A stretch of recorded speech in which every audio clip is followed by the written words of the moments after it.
Last week, the United Artists Cinema chain agreed to make 300 of its theaters more accessible to people with disabilities. Also, disabled patrons will no longer have to buy an extra ticket for their wheelchair. Good. About time they overturned that barbaric practice. Okay. Grocery and department stores across America have added reserved parking spaces for expectant mothers. Especially excited about this innovation are handicapped drivers, who will finally get to park in someone else's space.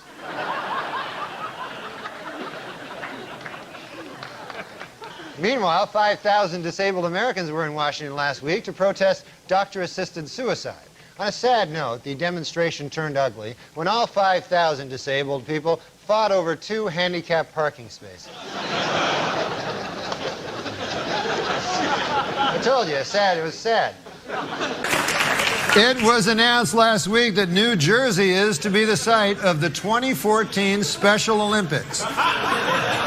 The games will feature over 3,500 athletes competing for 2 parking spots.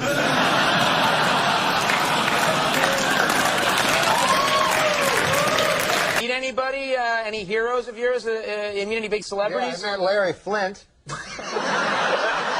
He's not my hero, but he's a guy. He's a famous guy. Sure, he's famous. He's well known. Yeah, I enjoy meeting famous guys, sure. You know. And he came out, he's in a wheelchair, and he talks like this. He goes, "Wah, wah." But he was, it's not his fault. It's not his fault. No, I know. He was shot. So Larry Flint was there, right? So afterwards, I went up to Larry Flint, and I'm very uncomfortable around anyone's in a wheelchair. Right. Or any sick person. You're worried about it. You don't know what to say. You don't know if to address it or not. Yeah, and I'm worried about my own mortality. You think it's almost infectious? Yes, I really do believe that they don't tell you how many contagious things there are. He said, because I was in the movie The People Against Larry Flint. Versus Larry. You were in the movie! The People versus, it was a famous movie and you're in it. I was in it. I was one of the people that was versusing him. Okay. So I said to him, he said to me, hey, no, he's a good guy. He's a good guy. So I got close up to him, which you have to do with these fellas, and I said, hi, Larry, and he said, hi. So I said, no, of course. I just agreed with him. Anyways, he said to me, he said, whenever you're out in California, come on over, I'll take care of you. No, but this is what he said to me, Conan. He goes, hey, when you're in Los Angeles, you know, I told him I was coming to Los Angeles. He goes, when you're in Los Angeles, he goes, look me up. He goes, I'll take care of you. Whenever people say that, you think, like, that means nothing, but coming from him. Now, my Uncle Basil, if he said, hey, anytime you're in the Ottawa Valley, come on over, I'll take care of you, that would mean he would make me a nice mincemeat pie, you know, and Aunt Ida would play on the piano, and it'd be a heck of a thing. But when Larry Flint says, I'll take care of you, I assume that means I'll be having sex with an odd-looking lady, and then he'll come in whacking off on his wheelchair. Well, but he's a wonderful guy. Like if my Uncle Phil told me that from Minneapolis, I'd think if he went, hey, I'll take care of you when you come to Minneapolis, that means like I'll make you a nice chicken pot pie. You know? But Larry Flint, that means, you know, I'll get you a couple of hot, dirty broads, you know, and then while you're having sex with them, I'll come into my wheelchair. You know? Who knows what it means? Okay. You say I don't listen. I tell you I try. And we both got our own problems, but I still try. I think the supplementary edition of a masturbating, voyeuristic, bewheeled Larry Flint is that's conjecture. But I think what is reasonable, Norm, is that him saying, I'll take care of you. Because if it was like a man that ran like a vegetable store, I'll take care of you, you might think that you're going to get some beets, some juices. I don't think you'd be paying for the pornography. I think a friendship with Larry is a portal to pornography. Oh, absolutely. I see. U.S. Air is beginning a campaign to restore passenger confidence. I think just two little words will do that. We've landed.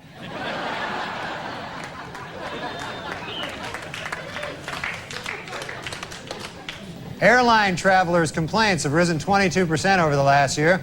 The single most common complaint was, "They lost my baggage," followed closely by, "I didn't like being in that fiery plane crash."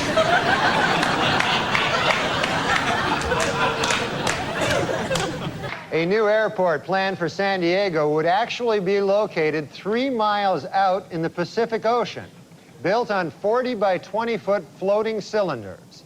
It's all part of a plan by city officials to have a huge disaster.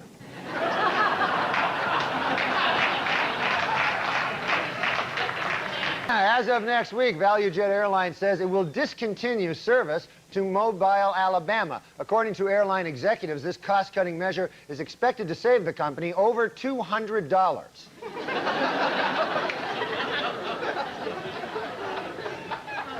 After American Airlines decided this week to cut fares by 50%, the 4 other major airlines said they would match the bargain ticket prices. Also fighting to stay competitive, discount carrier ValueJet announced that it will now accept stolen credit cards and bad checks.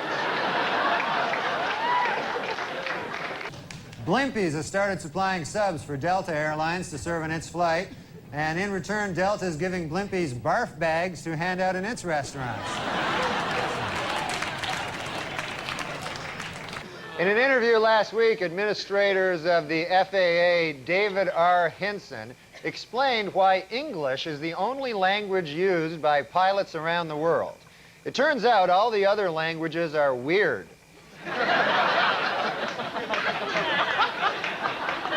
Can't even hardly understand most of them. In honor of this year's Academy Awards, Carnival Airlines is offering anyone named Oscar a free flight to or from Los Angeles.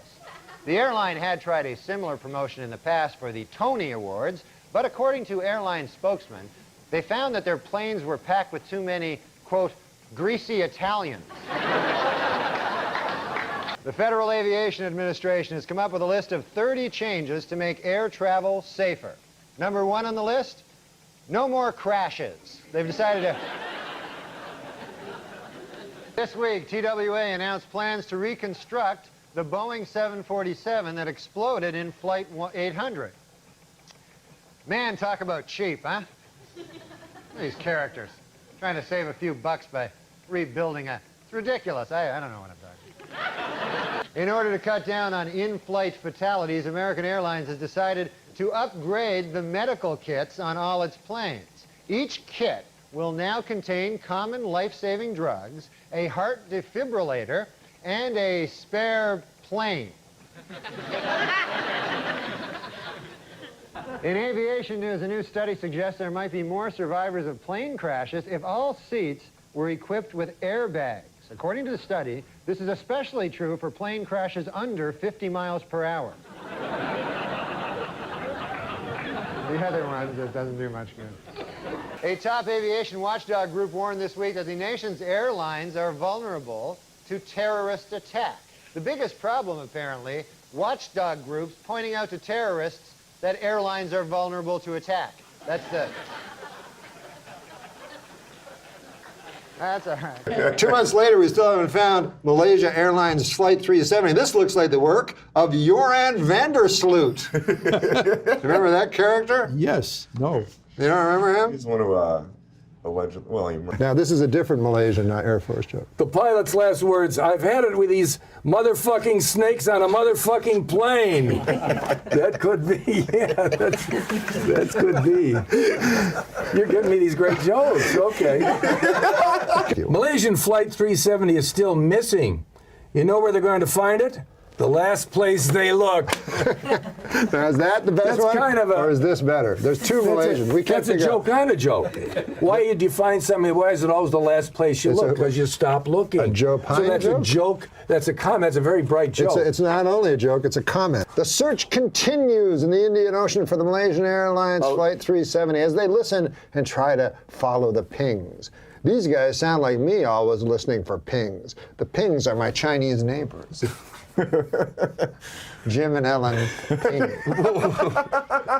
You know, I'm old enough to remember back to simpler, more innocent times when the worst thing you'd hear about the news was hijacked jetliners flying into buildings. Oh, now, Gilbert, you're going to get into trouble again. It takes forever, not forever, but it takes years of training to get a pilot's license. But it only takes a couple of minutes to steal a pilot's jacket and hat.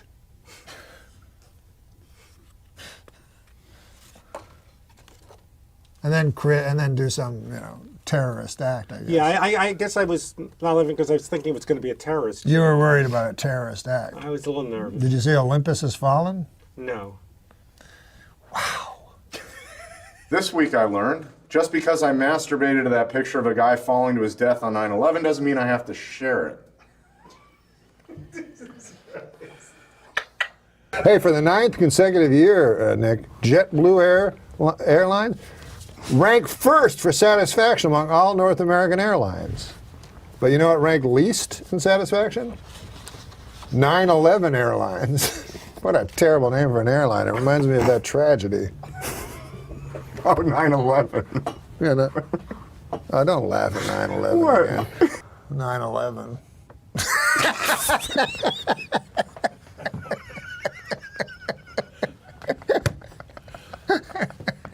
I tried to tell him not to laugh. Adam. I know. I walked through blood and bones in the streets of Manhattan trying to find my brother. Jesus. Yeah, he was in northern Canada.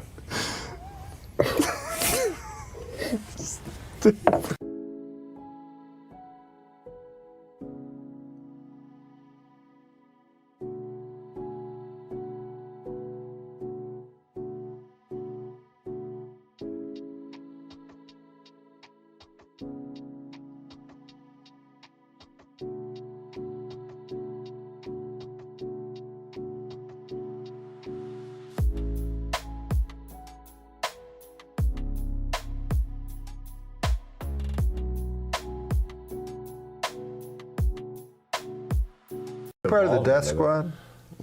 Okay. But I have had problems with them. Yeah. They tried to derail me years ago.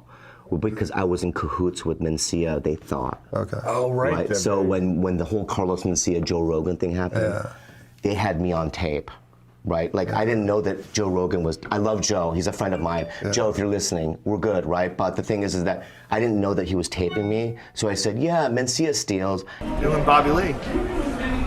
Bobby Lee's his friend. I don't know who that is. I don't know who that is. That's Ned Holness. Oh, I know Ned Holness. Yeah, he's really good. Hey, does all that stuff? How's he do that? Hey, all that stuff. You know what I mean? Yeah, Ned. Do a couple minutes of his material. Well, I'll just do some of my material and then it'll be the same. You know, so I'll just talk about myself.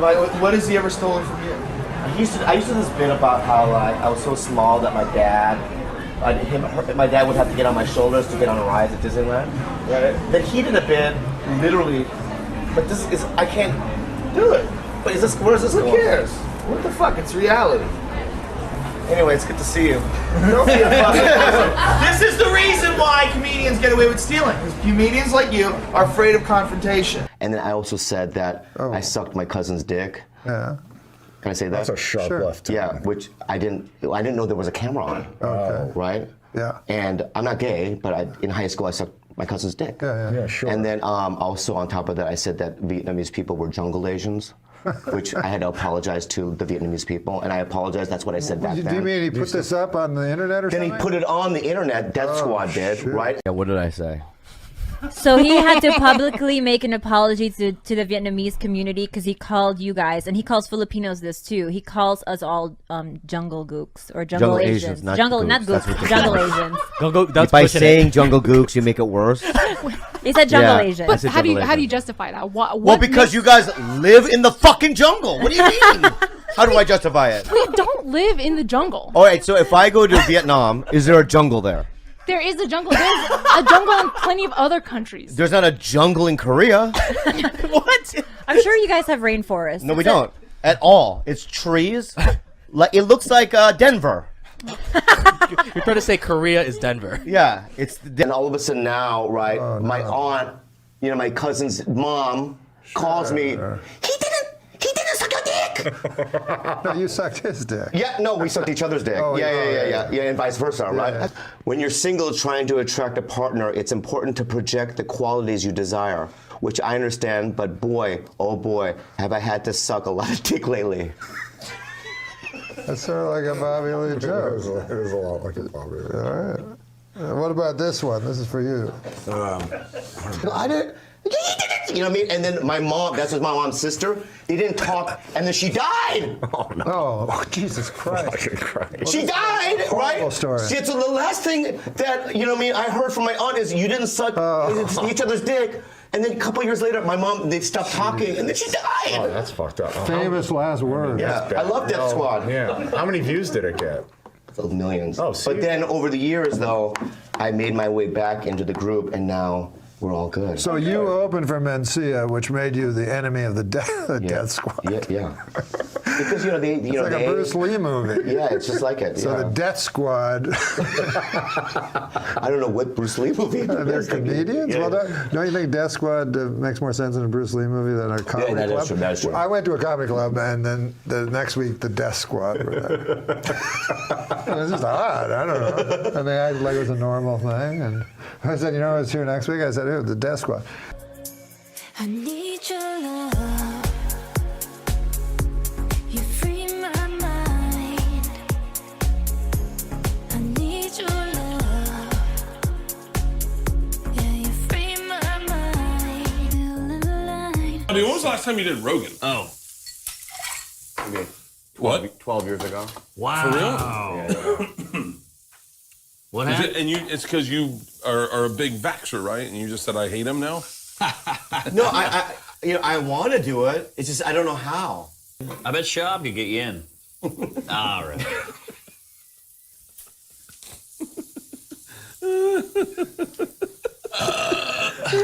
It's a good one. You know Bobby's new movie. No, it's okay. It's about a boy. It's okay. Barbara Walters announced that she's retiring from The View. Well, actually, she announced it 5 years ago, but no one could hear her over those yammering bitches. See? You all remember our first guest from Saturday Night Live, where, among other things, he hosted the Weekend Update. Remember that? But he was so committed to doing an imitation of Bob Dole, he even took Viagra himself. That is really... Now he's the host of his very own show right here on ABC. It's called The Norm Show. Take a look. Hearing is 3 o'clock. And don't worry, because with the help of a little oxygen, you're going to be as sharp as a tack for that review board. Oh, wow. I just remembered where I left my Lincoln logs in 5th grade.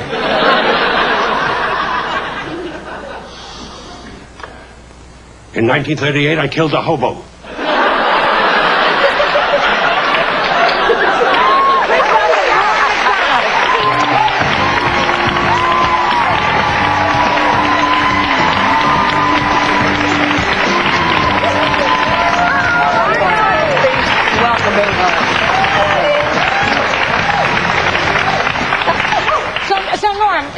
Do a little Bob Dole for us. Bob Dole? Yeah. Would you? You want me to do it? Yeah, do it. It's a kind of an old impression, you know. It's in the news again. It is? Yeah. Well, I try to work on new impressions, you know what I mean? Like fresh, torn from the headlines of the newspapers, of the journals, of the, you know.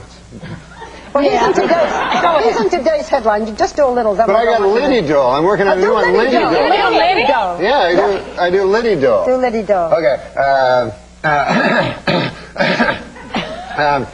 I'm Lady Dole, running for president.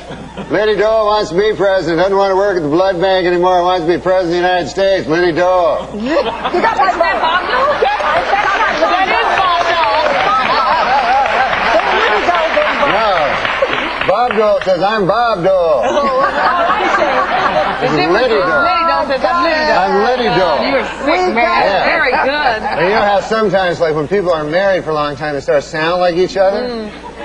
I think that's what happened with Bob and Lady Dole. You are really wild. I mean, you're wild in that show, and you're wild in person. What? Don't you think? No, I think you're wild.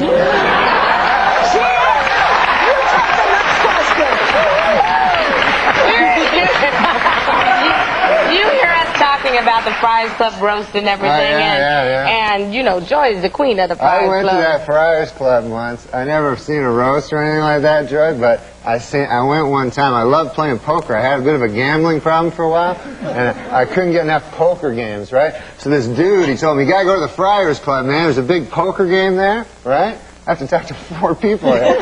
So I go to the Friars Club. Barbara, are you listening? Yeah.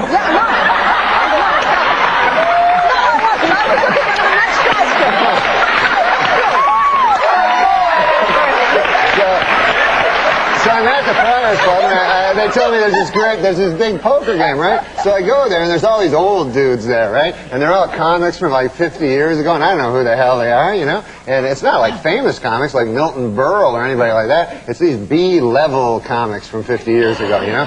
Like Freddie Roman and dudes like that, right? So they're all playing poker, you know? They're all playing poker. And I'm playing poker. I just want to play poker, but they're all like making jokes, you know. And every joke they're making involves me being a gay dude. You know, you know what I mean? Like they'll go, here you go, kid. Here's be like a queen. I get a queen. They go, here's a lady for the lady. And they'd all laugh, you know. And I didn't notice at first. I'm just playing cards, and all of a sudden I realized every joke is me being a homosexual man, right? So I'm not a homosexual man, as you well know. So, He's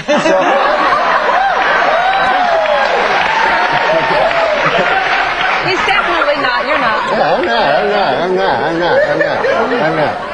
And let me tell you something else. I would have sex with you while you were awake.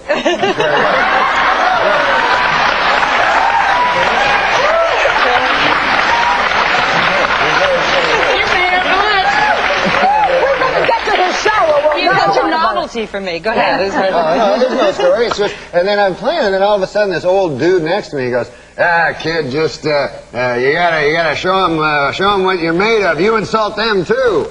You know, so I'm like, oh, so there's an old dude. There's like 70 years old. So I go, hey, there, old dude. You probably have had a few guys. I've had sex with a few guys, right? And he goes.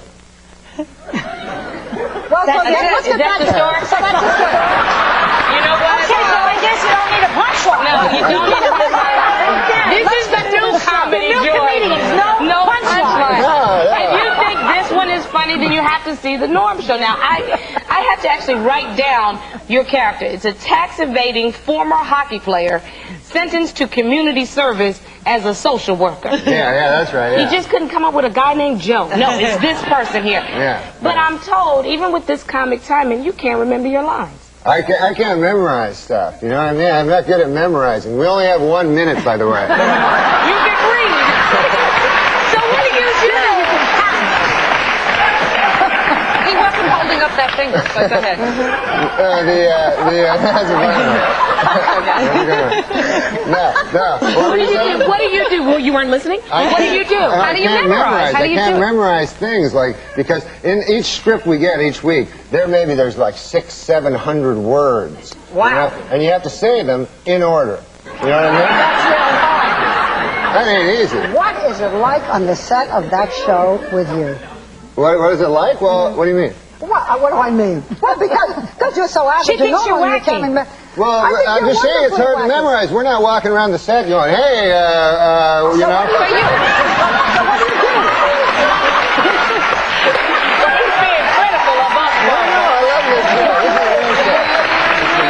I have a question. No, what I do this. I try to, like, sometimes, if you watch the show, sometimes you'll see, like, I'll forget a line. Not just have you on, we have to watch it. You have to watch the show, yeah. Okay. No, but sometimes, geez, this is a long minute. Sometimes, like, if you watch the show, you'll notice, sometimes maybe during the show, there'll be, like, sometimes, like, 20 minutes will pass where nobody will say anything. You know what I mean? Because it was my line. But there's ways to cover. Sometimes I'll just read a newspaper. No, you've admitted that you're lazy. I think you've read 6 books in your life. I've read 6. 6. What kind of a woman would be attracted to you, do you think? Well, I have a lot of money. Oh.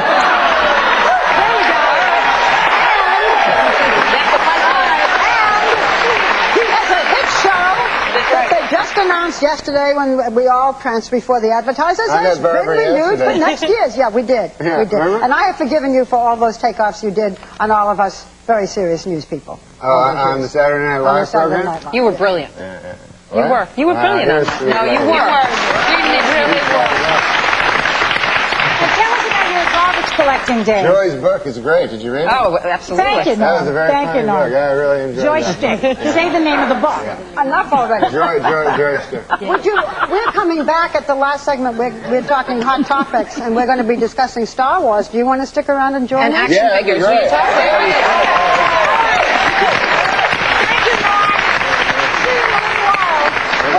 you, Norm.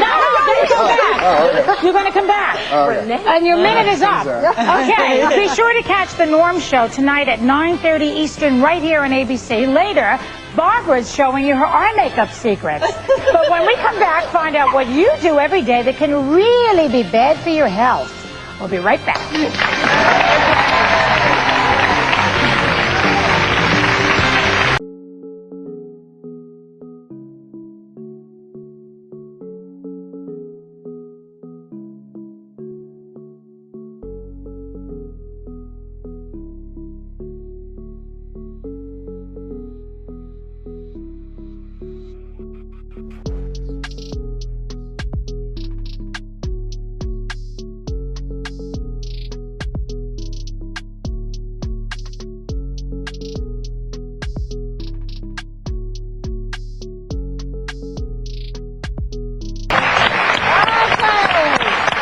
Go, girl. Where was her? All of us sitting here instead of being at home. Anyhow, so unless you've been living under a rock, Star Wars. I do not understand why people stand in line for days and days and days. They can't see the movie in 2 weeks. I mean, they don't have jobs. In any event, so I went to see Star Wars. I have never seen any of the Star Wars, and I felt terrible about it until I learned that I never saw seen it. Never saw the first No, one. I never saw any of them. No. You never saw anything? No. You never wanted to see Star Wars? No, I never liked them. I don't like those science fiction because my dad always hated them. And you know how you try to be what your dad, you try to be, you know what I mean? And I remember when I was a kid, I watched that Twilight Zone. Remember that show? Yeah. And oh my God, my dad hated it because it was too fantastical, and he thought I should be doing the chores. And I remember one time, me and my brother were watching Star Wars. My son was. Have you ever seen Star Wars? This goes on. That's Norm. We only have 2 more minutes. I was just giving you a little backstory. But me and my brother were watching the Twilight Zone, and then my dad walked by, and we were watching, and we were all excited about this Twilight Zone. And then my dad walked by, and he looked at like the screen, and he said, "I suppose this one's a goddamn ghost." Oh, well, that was funny. Okay. Anyway, we're going to give our quick review. So, I had never seen it. I thought all of the, the mechanical figures and all of that, I thought that was fine, but it was okay. What'd you think? Well, I tell you, I did love the pod race. That's the best part. There's this race in the middle of it. I'm a big Star Wars fan because What about Harrison Billy Ford, D. Williams? I bet you but like see, him. based back in the day with the real original Star Wars. I hear that was with, better. yes, with my man Harrison Ford Ford, playing right. Han Solo. Now that was some Star Wars. Now, I have to tell you a confession, Barbara. I fell asleep for 10 full minutes in this Star Wars. I was watching it. What happened? I did too. You did? Yeah, sort of in the middle. And you never go to Star Wars. No, you know what? I'm not interested in You know Star what Wars. I'm happened? You know what interested- happened when she fell asleep? Meredith's husband had sex with her.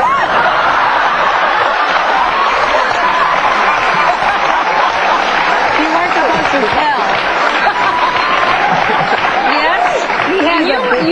get a little of that if you weren't so busy fondling Yeah, what these are you action doing figures. with I mean, what are you that? about? No, well, you know what? There's a psychiatrist.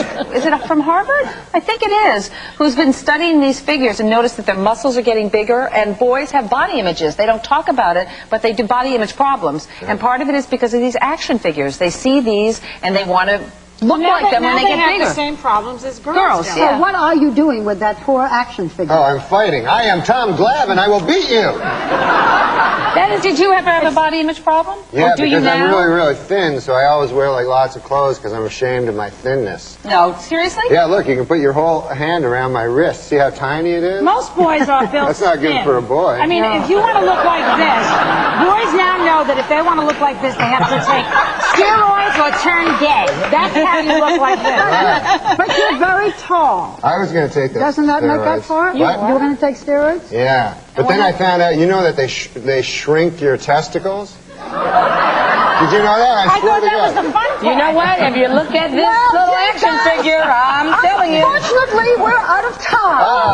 Too bad. And I have to say, Norm, that speaking as you just did, you fit right into this category. And we may just add you every day to our Hot Topics. Norm, you are Thank you. Thank you very much. We'll be right back. I thought of two things. The first thing I thought of was I might owe Drew Michaels an apology because he made a special with no audience and I hated it. Because I looked at it like a swimming meet with no water or like well, like that's the whole thing. But this was very endearing. It was amazing. This there's no question. Yeah. I also forget how poetic he is. Yeah. You know, with Norm, like, I didn't know him that well in the 90s. And then when my dad died, I had to do a movie with Norm. And I tried everything to get out of that movie because I was inconsolable. And I couldn't get out of it. And working with him was the greatest thing that ever happened to me. It was like he was the right guy at the right time. I was inconsolable. Did he talk to you about your dad a lot? Or what did he do? Never came up. He just made me laugh. Yeah, right. He just, you know, and it was, you know, wistful and musing. And you know, Norm is, he never knew he was setting something up or not. We were just hanging out, and all of a sudden it'd be like this punchline out of nowhere. But it started to become like work was like a church I go to. Like I couldn't wait to get to work and just hang around this guy. And I knew he was special. Yeah. And I've known people for years and years that didn't make me laugh as much as he did in that 8 or 10 weeks. So he's like a real special person to me. And the way he's funny, I just never seen someone get at it like that. And I feel like he landed the trick. Yeah. His timing is like a drummer's. It's like a jazz drummer. But what would the timing have been with an audience? Still perfect? I can't tell, you know, he's so nice with it. I feel like it looked like it was supposed to be that. I can't, it's hard to explain it. This is like listening to a good book on tape. Yeah, it's really. Yeah, that's good. It reminds me of what I liked about him. He's a soothing person to be around. Yeah, gentle. There's something about my favorite comedy it's counterintuitive, makes people feel safe, like everything's gonna be all right. This guy was, in a weird way, reconciling his mortality hilariously in front of us. And ironically, he's no longer with us. We're sitting in the aftermath of the life of Norm MacDonald, watching like him be incredibly alive. How would those have registered in front of a live audience, do you think? Not one of the suckers' mother's tits would kill. Oh, well, that would have murdered. He had a bunch of things that would have murdered. Because, yeah.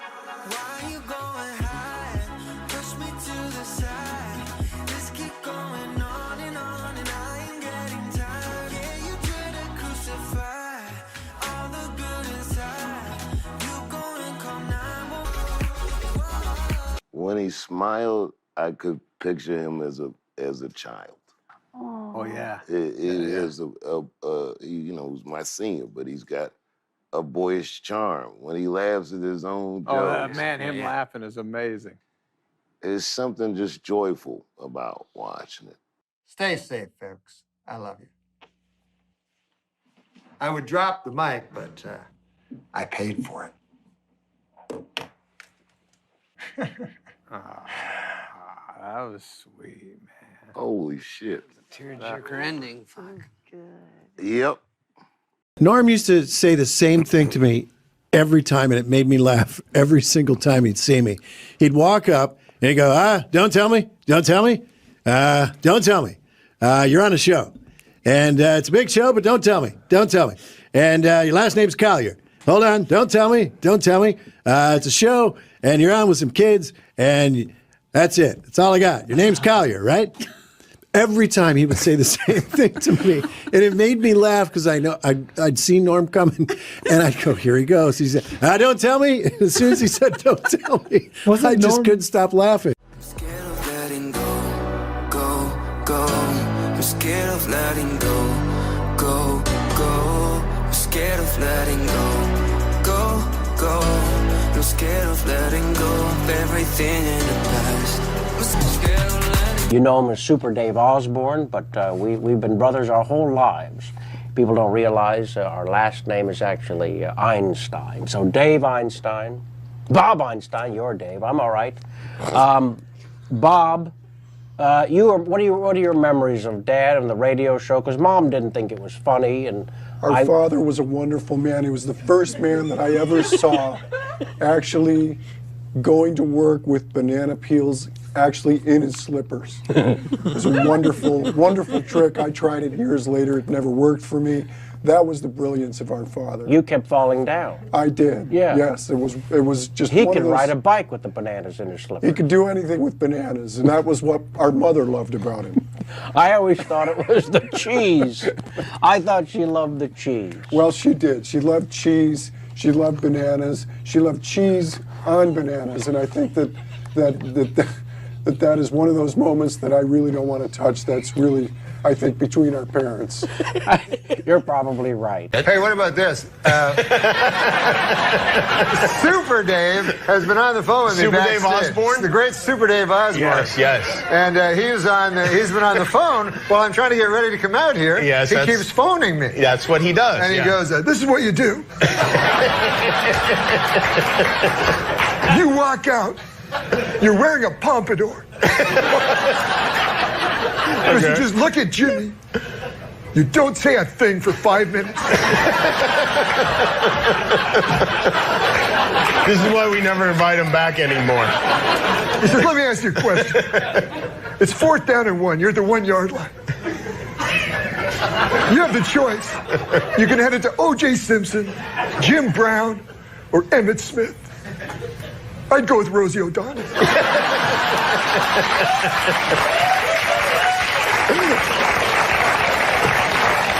Then you got Kirstie Alley in the hole and Wendy O. Williams behind her. Wendy O. Williams is the...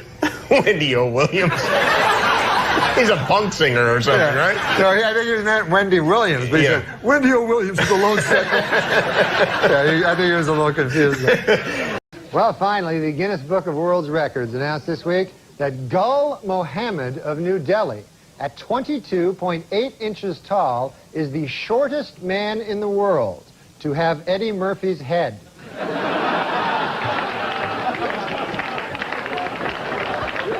One time when I had my sitcom, the showrunner goes, "Why don't we have a big star every week do the cold opening?" And I go, "Oh, sure, yeah." And he goes, "You can get big stars, right?" I'm like, "No, I can't get anyone." And one week, they go, "We got Eddie Murphy on the phone." I'm like, "Why? What?" And they're like, "Yeah, for the cold opening." And I go, "What cold opening?" And so they hand me this script, So I'm talking to Eddie Murphy, and I don't know Eddie Murphy. And he's being like super zen-like, He's an amazing guy because he's like all zen and peaceful. And then he tells a story and it's hysterical. Like all of a sudden he's doing voices. Because he was talking about being a director, and he goes real peacefully, He was like, the directors in Hollywood are very tough to find one. Frank Oz was magnificent, but I was very unhappy with the other directors. finally I had to direct myself. And I directed Harlem Nights, and the Red Fox was in it. And so Red Fox came to the show once, and he was having trouble with the IRS, and he owed all this money. So he kept trying to sell me things. And he would come to the set, and he would go.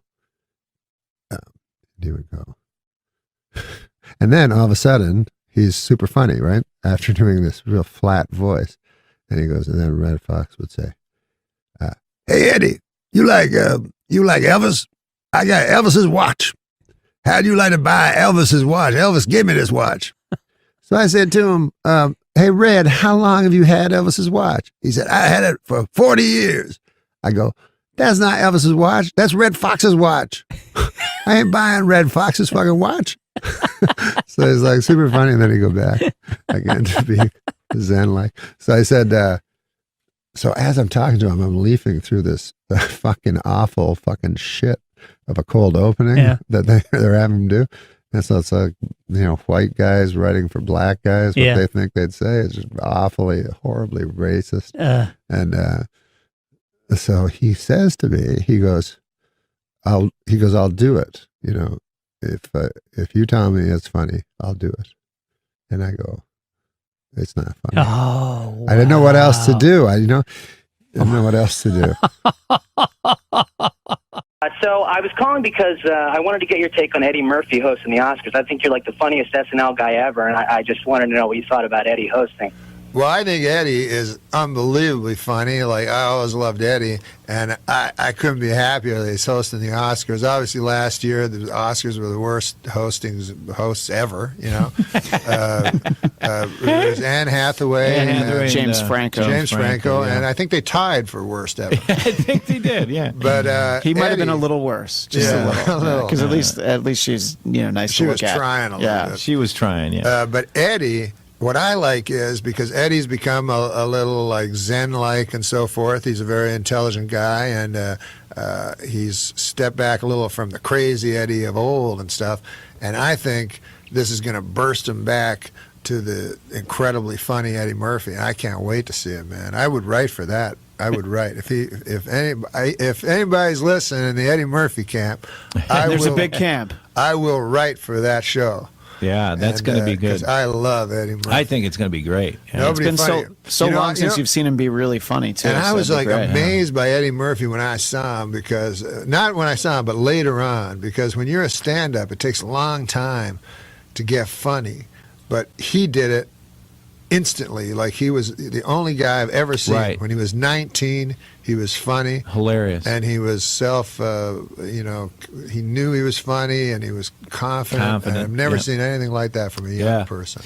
Yeah. Have you? Can you think of a single other person? Well, that young, no. in comedy? Yeah. No, I mean, he started doing stand-up when he was like 16 or something, Yeah. right? So by the time he was on SNL, he'd already, done that. I But guess. think of when you were 16 to 19, the stuff you No. thought was funny. You know what I mean? Oh, God. I don't think anybody would have thought it was funny. No. It's not funny to throw eggs at houses. That's what I was doing. Yeah. Well, it's kind of funny, but it's not get up on stage funny. I know, exactly. And he was a man. Yeah. He was a man. 19. Oh, yeah. Yeah. A man. A star. Oh, I know. I talked to him one time because I had a TV show, and the guy I did the TV show with, he goes, why don't you get your friends to be on the show? I'm like, oh, yeah, just pretend, I'm not Eddie Murphy's friend. Anyways, I never met him. And he's like, one day he's like, hey, we got Eddie on the phone. And they put Eddie Murphy on the phone Wow. with me, right? Yeah. So I'm talking to him, and then I'm trying to talk him into. I'm supposed to talk him into doing this thing on the show, and I read it, and it's all racist and everything. It's like what a bunch of white guys would think a black guy would say, or something like that. Oh, God. So, anyways, I was talking to Eddie, and he was very nice to me, and he said, "Listen." I said, I got this thing, I can send it to you. And he goes, you don't have to send it to me. He goes, if you think it's funny, I will do it. Wow. That's a compliment. And then I said, I don't think you should do it. Really? But that I was couldn't- good. I No, couldn't bring yeah. myself If he to had do that it. much confidence in you, and you had sent him something You bad, don't want to let him down. Right? I understand that. Yeah. You don't want to let him down. But he's the greatest. I can't wait for the Oscars. Eddie Murphy was going to do a skit on Bill Cosby on the 40th, and they didn't do it, right? That's right. That's correct, yeah. Was that a good decision? By Eddie? Yeah. Yeah, I think it was a good decision. He was, Eddie is like no other comic I've ever met. In what way? He doesn't find it necessary to be funny when he's. But all of a sudden, he can be explosively funny when you're talking to him.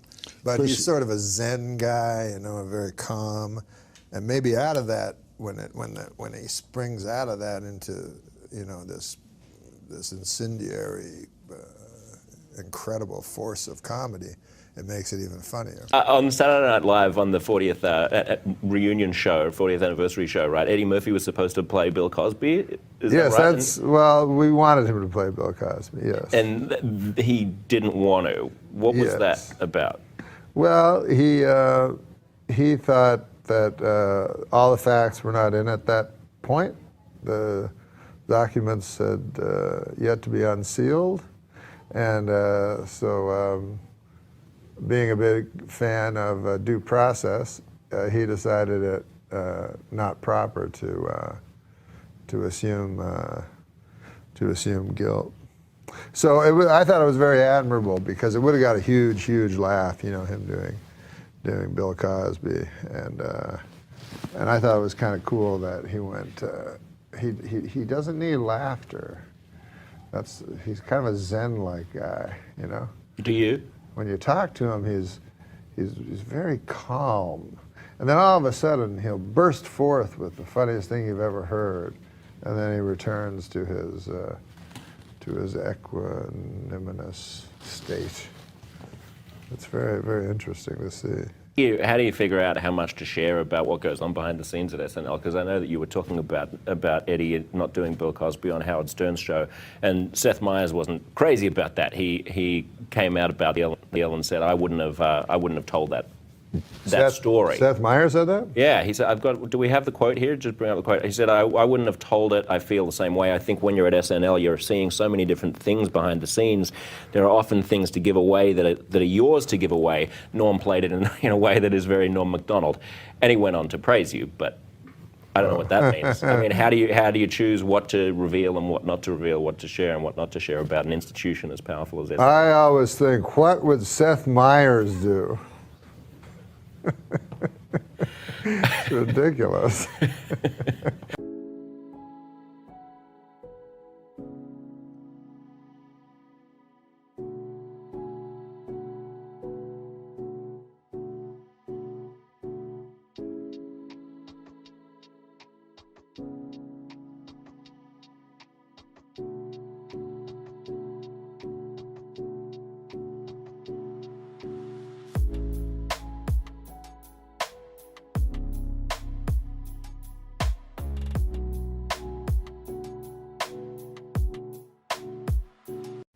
I went to a tennis match in Indian Wells. Yeah. And I saw Rafael Nadal play. He's my favorite. Rafael Nadal. Explain to the folks who Rafael Nadal is. Oh my God. No, of course, Rafael Nadal. I'll explain. Okay. Rafael Nadal is a tennis player, only 26, but seemingly beyond his prime. Great player. Abs like. Great player, but here's the thing. You like his abs? Every single You seen his time abs? he serves and returns, he picks his underwear out of his ass. He does? Yes. I've never heard that. There's a I've never video seen of it. that. Show it. I brought it. There's a video of that? Yes, I brought it. Well, how could that? Can we roll that off the schneid? What? It's too much bread and butter. You can't do that in public. This man is a genius. That's all he does. What if he was a dentist? Hello? Oh. Hello? Oh, he smelled it. my Oh, what was that all God. about? You know what I was thinking, though? Do you remember the girl that got stabbed? Know the end is day, nobody's gonna change. You won't ever leave. On my mind again, I'm still not tired of it. Can make you want me. And I might act okay, say things will stay the same. Say I'm not. Do you remember when you said this? Note to self, making love to blow-up doll, not as good as advertised. No.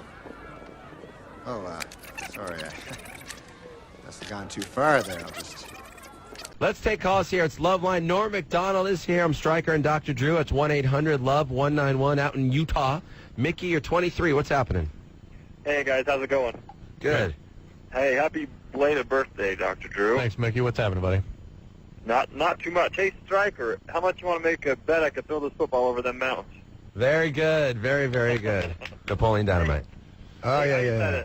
A quick question. After sex, I take like a day to recover. but I've heard some guys take like an hour. What do you mean recover? Before I can have sex again. Yeah, I mean, you're 23. Most 18-year-olds take like 30 to 60 minutes. In your mid-20s, that starts to lengthen a bit. A whole day, you mean, just to get an erection? No, before you can perform again, basically, Well, right? yeah, a day at the most. Sometimes it's, Is it before you're interested again or before you could possibly again? before I'm interested again. All right, well, that's just you. That's all Well, right. I mean, what difference does it make? I don't know. Can you speed it up? But why would you want to have more sex when you don't want to have more sex? Right, when you're satisfied. Because maybe his lady likes it in the morning and in the night. Well, if you're going to do things for other people, then how dare you live your life that way? Being of service. Oh my God. I guess you could try Viagra, Drew, if he wants to speed it up. Yeah, but then that doesn't increase the interest that much. It just increases the potential. But the product below the equator is going to rise. It's going to rise the cage. I think that, with that Viagra commercial, I think one of the most depressing things would be if you went to your doctor and he told you you weren't in good enough shape to have sex. Yeah. It's got to be sad. That's not good. Is that possible that That's what they say on the commercial. Oh, is that right? Yeah, they say check with your doctor to make sure you're in good enough physical condition. Oh, my goodness. To run around on a lady. And one thing they point out, they say in the commercial, if your erection lasts 6 hours or longer, you should see a doctor. Yeah, because That's of called priapism. Yeah, that's one of the side effects. But is that Dangerous bad if you have an yeah. erection? Well, you can use it, though, all day. No. It's a painful the tissue. erection. The tissue begins to die. The blood is trapped. Yes. They must cut a vein. Did this happen to you, Dr. McDonald? No, I know a lot about medical stuff. I'm not a hypochondriac, but kind of one. No, I'm very, very cautious, Dr. Drew, because I believe people call me a hypochondriac. Once I had a pap smear, but no, that's a joke. I have to identify it as a joke. But I'm very, very cautious. Yeah. And people call me a hypochondriac. I go to the Mayo Clinic every year. Lisa in Phoenix, you're 25. What's going on? Hi, Dr. Drew. Hey, Lisa. I wanted to know, if it's possible to tear your clitoris? Norm? Well, Norm recently had a pap smear. Did you ask the doctor that? Yeah, tear your clitoris. Now, is this you tearing it or your boyfriend being very rough down there pulling it apart? Or do you have a piercing and get caught on something? No, it was actually when I was younger. I was masturbating. With what, a stapler? No. What'd you do? No, with my finger. I was, I guess, pulling on my clitoris, and I heard something not like snap, but Tear. make a noise. And ever since then, as I've gotten older, it doesn't seem right. Like bright sensation. Sometimes when I get aroused, it's painful. And this is. I doubt that has much to do with it. Of course, it's soft tissue, and you can tear it like any tissue. However, there's reports of women like having their clitorises removed in these weird cultures that do this stuff, and they still can have sexual functioning. Really? So it's a pretty hard area to damage to the point that affects your function. One episode of masturbating probably is not causing one horrible episode apparently when she heard something snap at the clitoris. I've never heard that expression. Snap. No, I mean it sounds crazy, but I actually heard something, it's almost like a snap noise. What were you doing? Like when Joe Theismann heard his knee pop out. But what you were heard when your clitoris snapped I out. need to know what you. I mean, I don't need to know. Well, but I'm just curious. Is it normally like is your clitoris like a loop? Yours, Drew, is a loop. Well, kind of a loop. So sort of. There's a hood. Because now, it feels like I don't even know how to explain it. Like there's two ends. Like it's not connected in the middle.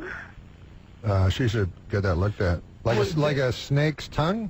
No. No? But definitely have the doctor look at it. I doubt that you pulled the clitoris free of the nerve and blood supply, if that's what you're thinking. I imagine it just dangling by one little thread. Yeah, that's not what you did, okay? Does it work? I'm sorry? Does it work?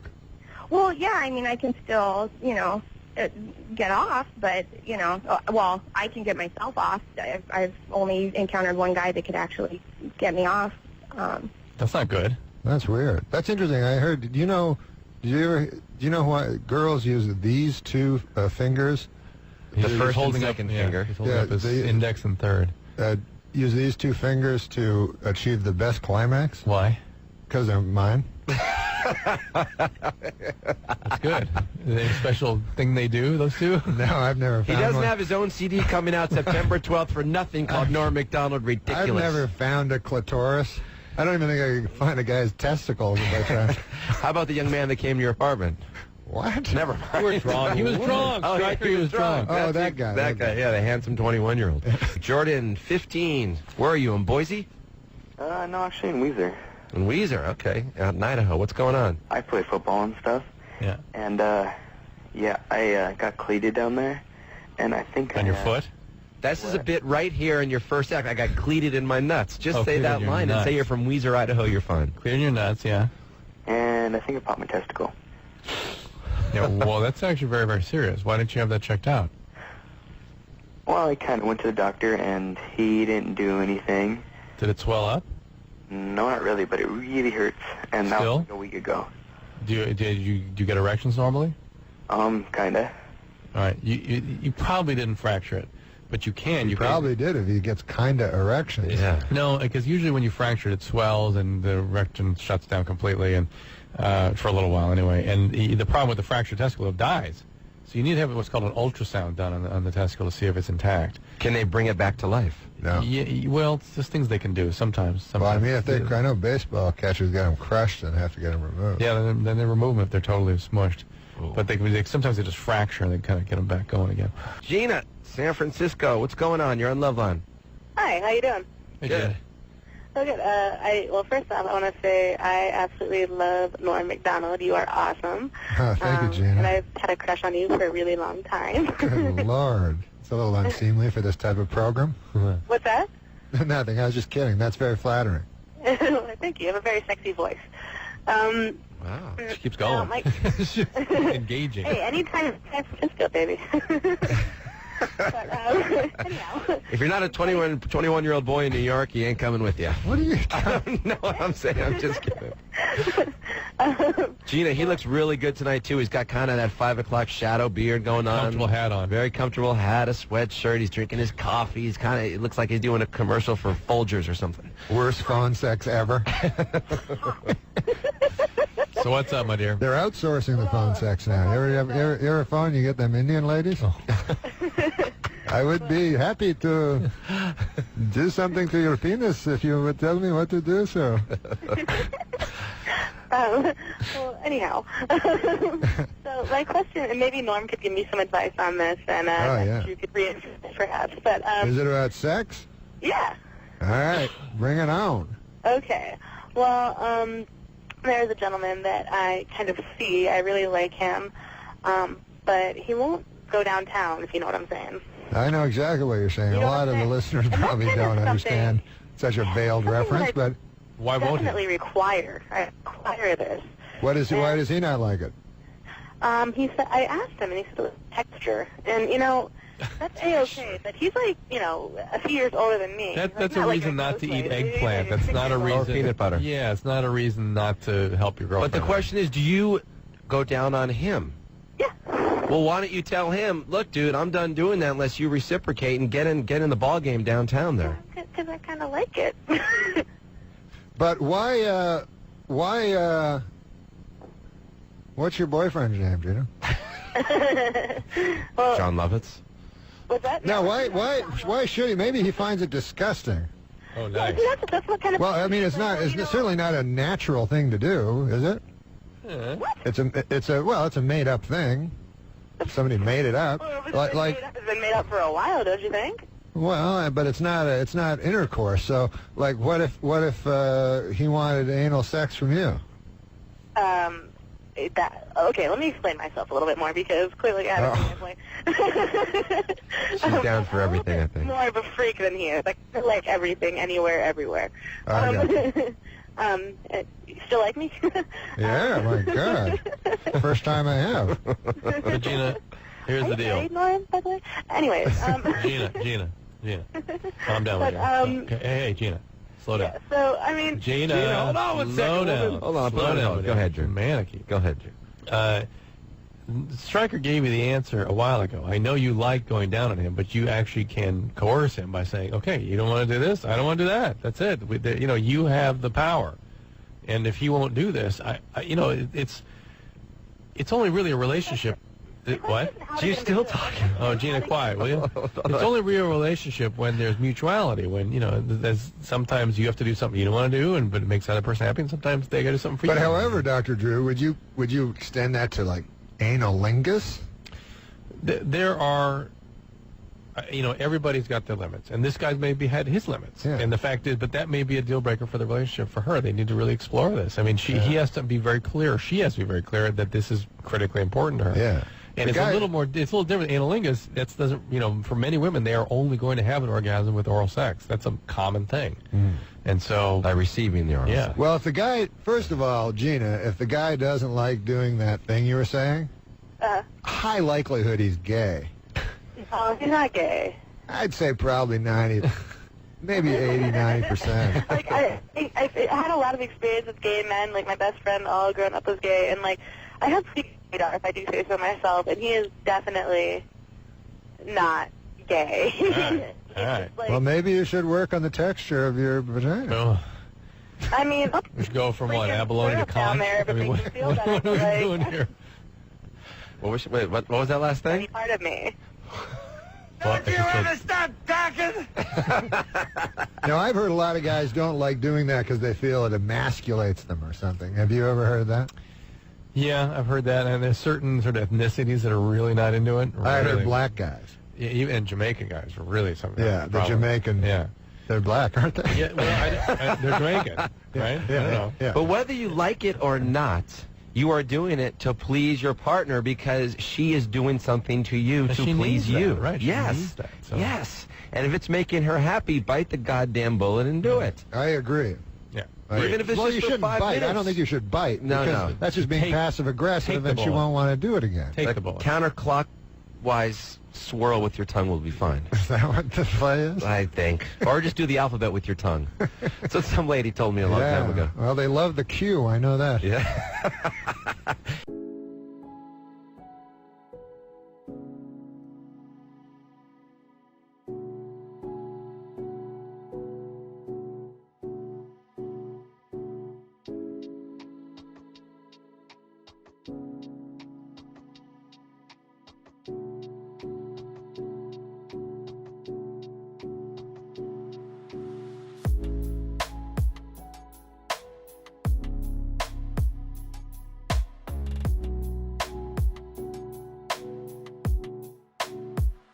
Heather in Moreno Valley, you're 21, on with Norm MacDonald here. What's going on? Hey, first of all, the alphabet with the tongue is best bet.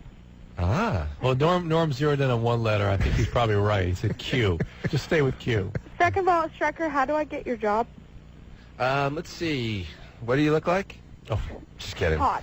No, I'm just kidding. Come by sometime. You can hang out in here. Yeah, I'm sure that will happen. You live out there in the 909. You're not that far. Yeah, not that far at all. All right, But we'll bring I love your job, I gotta tell you that. Oh. You guys are awesome, and Striker, you're hot. Thank you very much. You're welcome. You got any sexual? You got any? She got it. Do you have any sexual dysfunctions? Not at all. Not at all. What the hell? I She was love just calling to sex say if kudos that's to a you. dysfunction. Was that? I said I love sex if that's a dysfunction. Yeah, it is. You should love children and puppy dogs. No. You should just need sex. 21, no children for me.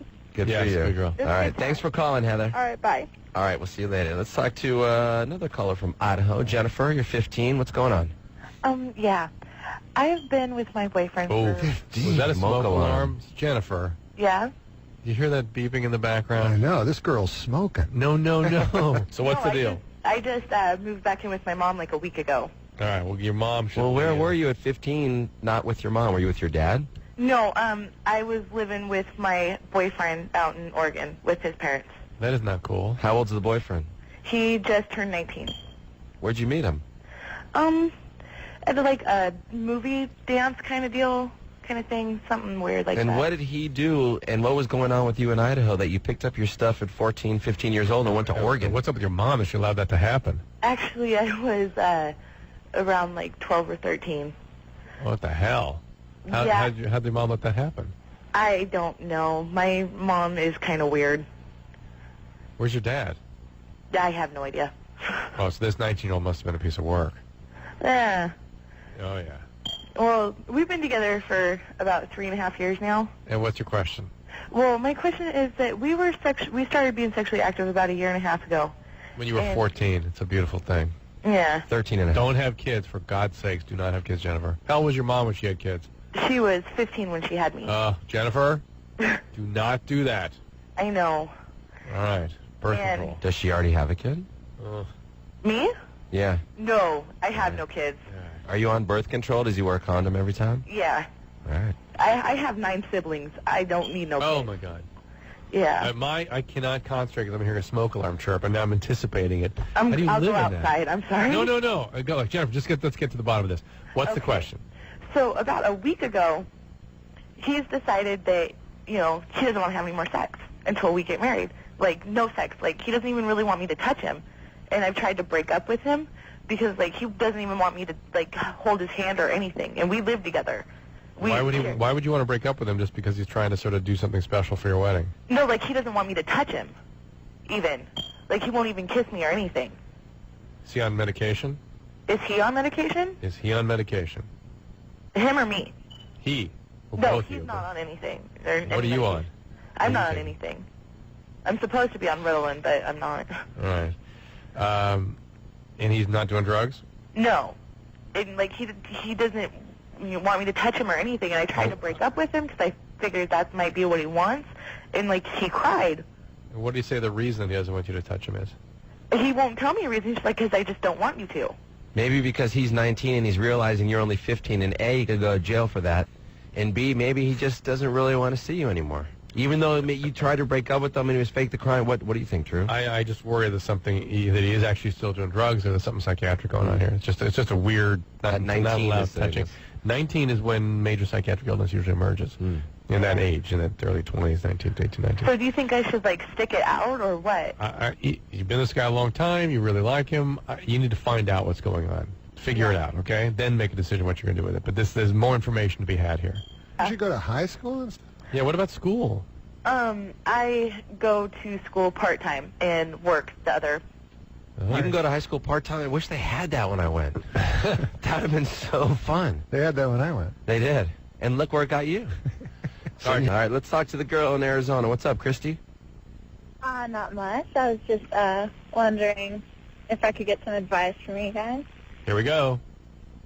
All right. So I have, like, a really bad gag reflex. Yeah. And I feel really bad because every time I, like, I'm pleasing my partner there, I always, like, have to pull, like, back right as he's about to, finish up, I guess. He's fine. But I feel really bad. So is there, like, any advice on, like, what I can do to maybe, like, get it to not kick in so much? I don't know about how to fix your gag reflex, Christy. But she's pulling it off. But yeah, hold on. You're getting the job done, and B, you're in the area, and he's happy that your mouth is within 2 inches of his penis, but your mouth is actually on the penis and getting it done. Yeah. Kudos to you, Christy. I like it when it's 2 inches from it. And, like, if do you guys someone have, is, do you guys have any like, advice of, like, what do you guys like? Because I'm only 18. I don't have a whole lot of experience in these. Just calm down, Christy. Relax. No, I like your boyfriend's happy. Calm down. Norm, she wants to know, how do you like it? Is your boyfriend, like, endowed, like, or big? Is he big? Does he have a big whatever you want to call him? You know what I'm asking. In my experience, he's pretty average with the typical guys that I've been screwing, I guess. Christy went to finish school out here in California. You were so polite in the beginning. I go down to my partner. Now you're like, hey, he's advertising compared to all the boys I'm screwing in Arizona. Well, Dr. Drew would know the statistics on this. Like, let's say the average. I'm just going by myself. What's the average? Like 9.5? Like, on an average sized penis, would the average woman gag on that or be able to? No, it really is an issue of that individual's gag response. And yes, some people, if anything passes their teeth, even like a toothbrush, they'll gag. And this is not her. She's actually pretty good. She gags when there's something disgusting. When the semen is coming out. Yeah, emitted into her mouth. I mean, that sounds gaggy to most people. Oh, is that what she's saying? Yeah, she right when he's about to go, she starts to gag. Is that what you were saying? That's not what she Yeah, said. pretty much. That's what happens. Like every time, and I feel Yeah, bad. And I'm no, telling- I can't even chew the gum that goes squirt, so I can completely relate. You know, And that's what I'm saying, Christy. Relax. He's very happy. It's fine. You're fine. You're good. Okay. and aren't like sperm like live animals? Yes. It's They like- have them at the LA Zoo It's here. like swallowing goldfish. Yeah. Yeah. Let's talk to Katiana in Sacramento. You're 19. What's up? Hello. Goldfish. Do you win them if you throw ping pongs into a bowl? We're going to give you sperm. You just convince your girlfriend it's a little college prank. Then we're going to pile into a phone booth afterwards. What's up, girl? Okay. So I had a question. I have some very strange fantasies about putting a strap on and doing my boyfriend from behind. Nice. And he has the exact same fantasy? Same finishing school as our last caller. I just need to know if this is completely inappropriate or... For some couples it is. For some they do this. I mean, Do you mean the fantasy or actually carrying out the act? Yeah, it's a little aggressive I and whatever. actually want to perform it with my boyfriend, but I don't know if he says okay. Does that mean he's gay or no? No, it does not mean he's gay. No. No. Some men can actually have pleasure from that and not be. Some, not many, but some. Homosexual. Yeah, Well, no, but don't a lot of guys, like, when they're having sex, the girl puts their finger up the guy's... Not a lot of guys, but some. Well, hold on a second. The prostate makes gives you a sexual feeling. I stimulate that gland all day long in my office trying to check people for prostate cancer. They don't find it pleasurable. They use that But they ejaculate. No. Yeah, but it's not sexual. It's not sexual. Oh, is that true? No, it's not. No, because I was asking a cop. I was saying, like, what happens? Like, they ask for sperm samples. What if the guy goes, "Hey, I'm not going to masturbate"? They said we put a thing up his rectum or whatever the clean word is, and it vibrates and it causes the ejaculation. But that's getting to the seminal vesicles and stuff. That's not even the prostate. But if that's true, wouldn't we all be driving around with those in our asses all Wait, day? we got to take a break. All We'll right. talk about this off Let's the talk air. about strap-ons and sticking things up the anus to make ourselves ejaculate in just a minute with Norm MacDonald. Hey, Blaine in Washington, what's up, man? You're 17. Hey, I had a question about getting circumcised. Mm-hmm. Norm, this is for you. Go ahead, Blaine. Another penis question. Well, circumcision, I don't understand at all. Now, he wants to get the Dartos tunic flattened out, ironed out, but he's not really into the circumcision. What's up? What's Blaine? What's the question? Well, like when I have sex without a condom, I know that's bad, but when I do, it kind of hurts, and it's torn once, and I just want to kind of get rid of it, and I won't have to worry about it. Yeah, that's what happens is you can get tearing and then narrowing, stricturing of the tip. I think it's called phimosis in that case, and it painful when you try to pull it out again, and that's an indication for circumcision. I'm showing Norm some pictures of that here. And if he's 17 and this is going on... Yeah, it's going to get worse as you get older, and so, But yeah. it was always my understanding that circumcision was strictly a religious thing. And No. to stop people from masturbating. And... No. Well, Dr. Drew, come on. How could a person be born with not perfectly? Drew? Born not perfectly? Yeah, how could a person be born and instantly need an operation? Oh, not instantly. And not everyone needs it, like anything else. I mean, some people have an appendix and they keep it their whole life. No, but I'm saying... But you don't have to. Doctors constantly circumcise we children, do it, well, babies. yeah, we're the only Is it country... because of cleanliness and all that? Yeah, it's a pain in the ass, but we're the only country that does it. It's money, right? It's probably costs $30. I mean, it's like Yeah. nothing. I mean, it's $30. And by the way, remember HMOs. Not to get a circumcision. Remember, HMOs are.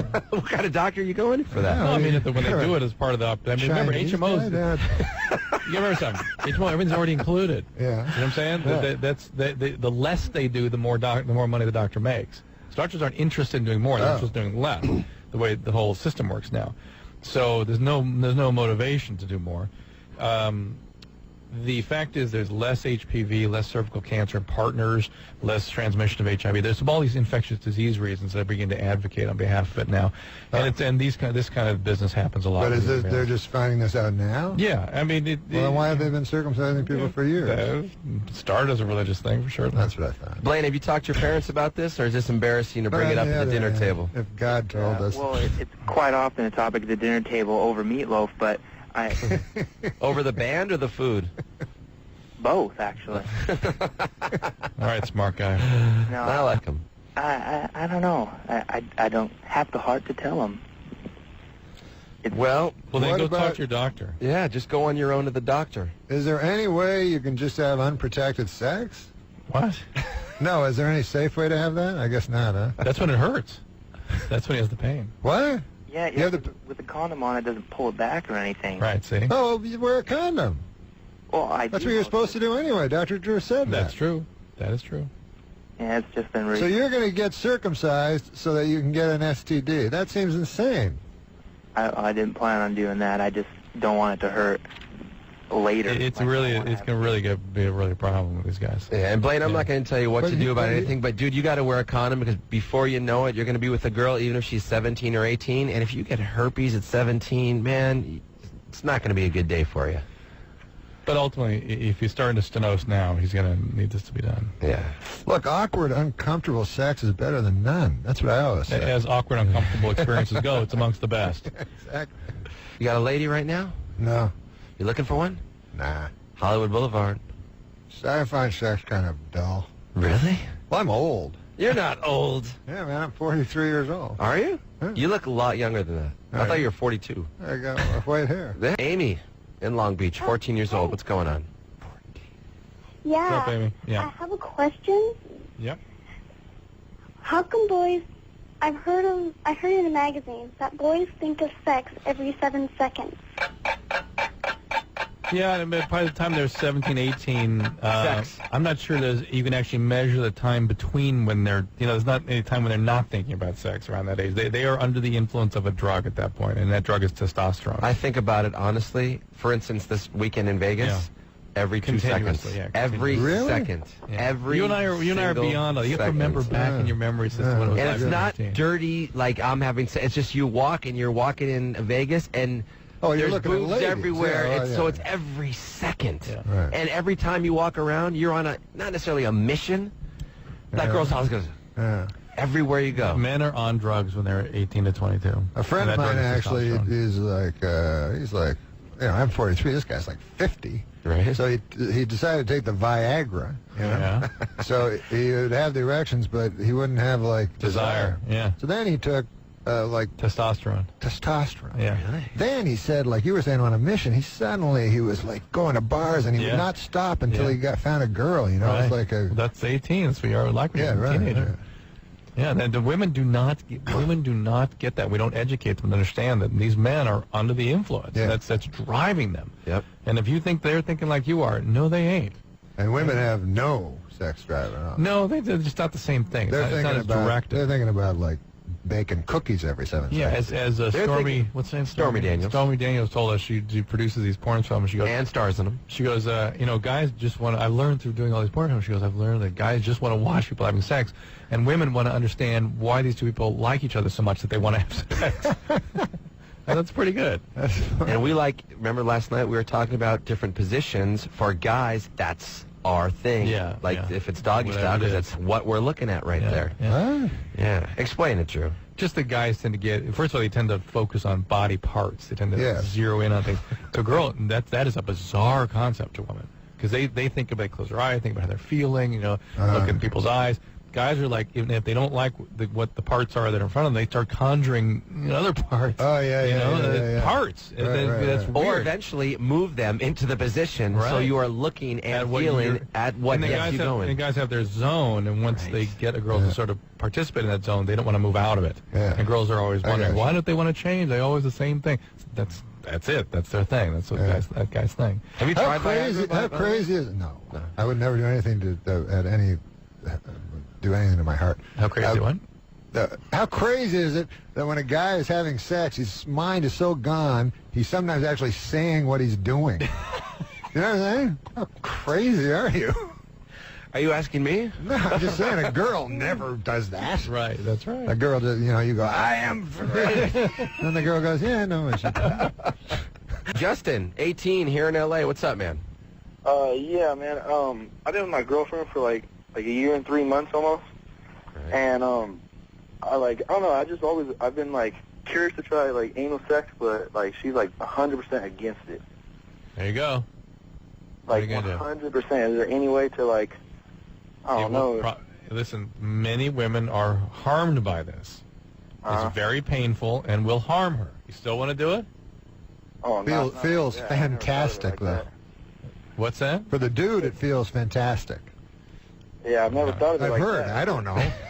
Say that with such confidence. I don't know. He's going to insist upon it. Look, there are women that like this and can tolerate it, and their bodies are sort of okay with it. There are women that cannot. And But I mean, it's not like it's even been tried. It was just like if you bring it up in like a question, she's like, no. Well, there's probably a reason that probably she knows it would not be comfortable for her. Most women are like that. Really? Yeah. Now, so you're saying, Dr. Drew, that gay guys should not perform anal sex? Not that many, not a high percentage of guys do. Most of them just engage in mutual oral. Oh, really? Yeah. Well, that's interesting. Yeah, a lot. So gay men and gay women do generally not have intercourse. Generally, I mean, I'm not saying that all, but generally that's a common thing. You know, oral sex is a major component of that. I've always found it odd to have a relationship with someone and yet not have intercourse. Right. Yeah.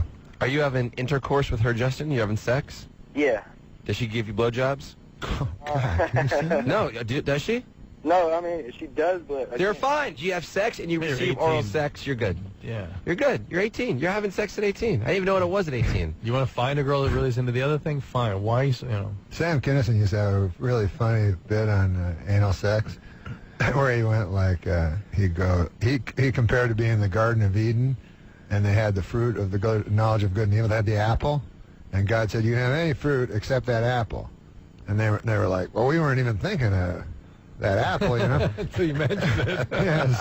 So it's like the girls are going, you can have sex with me here in the mouth, you can have sex with me here in the vagina, but not here in the ass. And then I wasn't even thinking about that, but now I can't stop thinking about it. Good bit. Sam Kinison, man. Thank you, man, for being here. Yeah, this was a blast. Come back again. I'd love to come back. It'd be fun. Talk about sex. Yeah, sex. With 12-year-olds. We had a nice range of people tonight. Well, a big seller this holiday season is Michael Bolton's Christmas album, This Is the Time. Happy birthday, Jesus. Hope you like crap.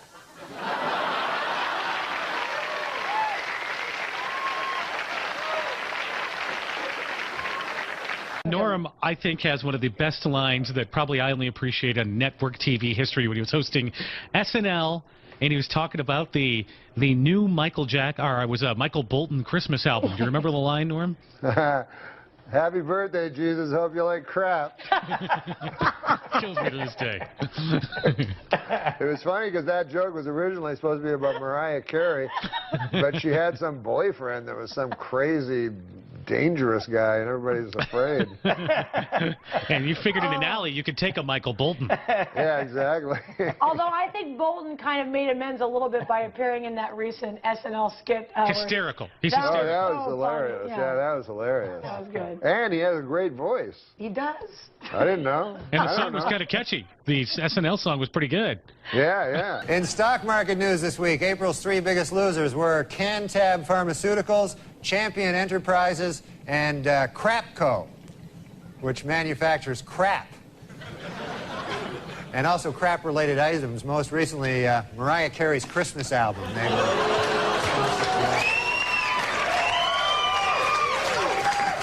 Kenny G has a Christmas album out this year. Hey, happy birthday, Jesus. Hope you like crap.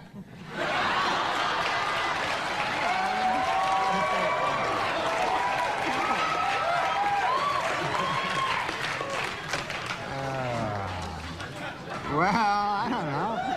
Playing in a music store in New York this week, Kenny G set a world record by holding a saxophone note for 45 minutes.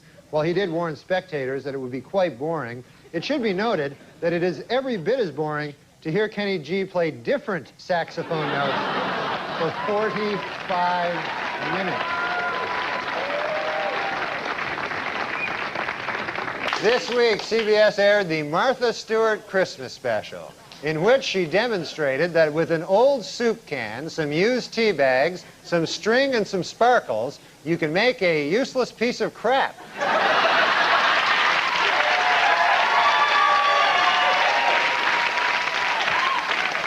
Martha Stewart is here, and she wanted me to tell you, don't let the busboys clear your table off tonight, because a little later Martha will come up here, and she's going to show us how to take those old discarded fish bones and make a beautiful birdhouse.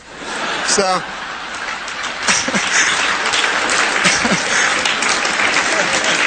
That's nice.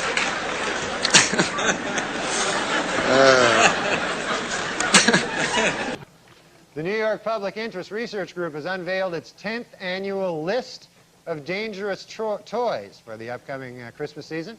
Topping the list this year, baby's first circular saw.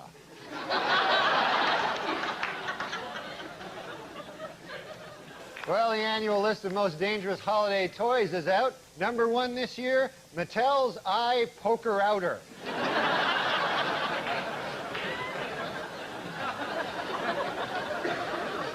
Well, the U.S. Safety Commission has issued a list of unsafe Christmas toys.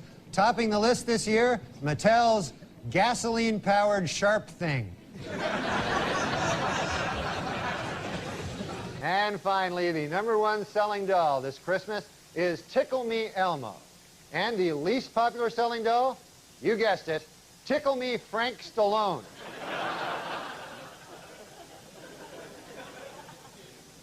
Jesus. Scientists have created a genetically superior Christmas tree that will be taller, stronger, and tougher than other trees.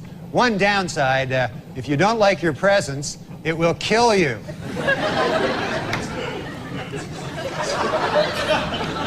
It's a hell of a downside there. And finally, this Christmas, Santa Claus will be starting a new look at up-to-date shopping malls around the country. They will now feature black Santas, Asian Santas, Hispanic Santas, and even Middle Eastern Santas. It is all part of a program to make little children cry. And finally, next week, Christians everywhere will be celebrating Christmas, or, as people born on December the 25th call it, screwed out of a present day.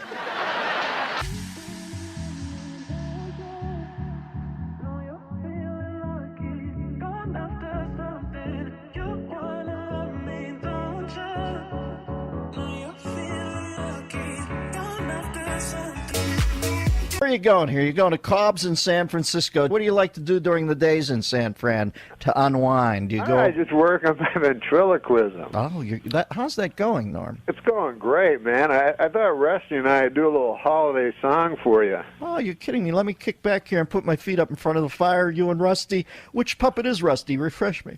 Rusty's just my friend. You know, I'm having a lot of trouble with my cranky old man. I don't know if you remember old Alec Majerison, the virulent anti-Semite. Yeah, sure, I remember. What, are you kidding me? I have a plaque commemorating my first meeting. I'm trying to get rid of that guy because you know he's a Holocaust denier. That's no secret. He's an enthusiastic Holocaust denier, and I've had it up to here with this character. You know, the man, he's just a waste of wood. But I don't know what to do. One of my Jewish friends suggested that, why don't I just throw them in a fire and burn them? But I say 2 wrongs don't make a right. We're not here to talk about that. Let me get Rusty out here. Rusty, say hello to Dennis. Hey, Dennis, how are you? Hey, Rusty. What? Hi, Rusty. Hey, who's the dummy here, me or you? It's me. It sounds like it's you. I'm sorry, Rusty. Let me give you my man voice. Hey, Rusty, how are you doing? Yeah, dummy. Hey, come on now, Rusty. That's ridiculous. Calling Dennis Miller a dummy on his own radio program. No, can I jump in here for a second and tell you, here's how crazy Norm is. I'm sitting here believing that he actually has a puppet. Like, it's not enough for him to fake the puppet act on the radio and over the phone. You did pull out a puppet and have it on your arm right now, don't you? Of course I have my pal Rusty here. Yeah. What do you boys have planned for us today, Rusty, Norm? We're going to do a song, according to this dummy. Would you stop calling me that? You're the dummy. Now listen, we're going to do a song, a beautiful song. Why? By the way, Rusty, what are you doing for Christmas? Are you going to see your family? Oh, sure. In my family tree, It's an actual tree. Okay, now that's just ridiculous.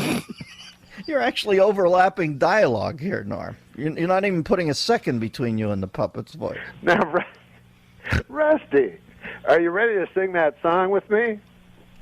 Sure. There you go. Okay, I'll start. Here we go. Rudolph the red-nosed reindeer had a very shiny nose, and if you ever saw him, you would say that he was a drunk. Hey, come on! Well, that's ridiculous. What the? Come on now, don't ruin this. This is a classic. I'm sorry. All right, now let's continue. Then one foggy Christmas Eve, Santa came to town.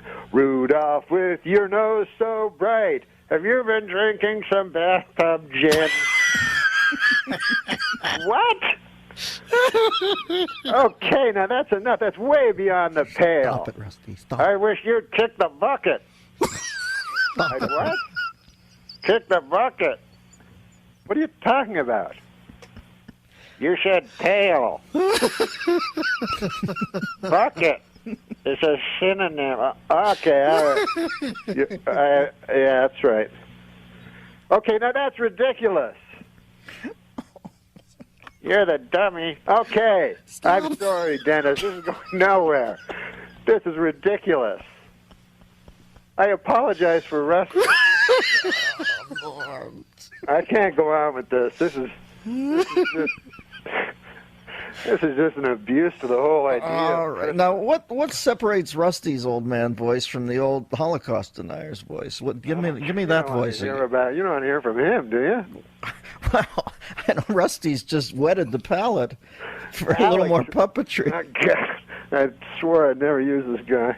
It's like the Stones doing "Sympathy for the Devil" after Altamont. I There we never go. thought I'd Alec, see you play it. Alec, how are you? Mm-hmm. I'm okay, I guess. Yeah, I suppose. What do you think of this Christmas? What do I think of it? I'm not going to celebrate no holiday where a bunch of bearded New Yorkers killed our savior. Hey, come on now. You're going back in the case. I'm sorry, Dennis. Oh, Norm, like that you would happen. didn't quite have control of the posse today, but I realize it's the holidays are amongst us, and that they're a little petulant this time of year. I can never keep these guys under control. Norm, you are an absolute wild man. Okay, and finally next Thursday, Americans everywhere will celebrate the holiday of Thanksgiving, or as turkeys refer to it, Murder Day. I got a list of things that I'm thankful for. Every year I make them on the day before Thanksgiving. Right. So I can make a little speech, you know. Right. And I like it if you'll have me to read my list. Yeah, I'm going to not even interrupt you. You take your time.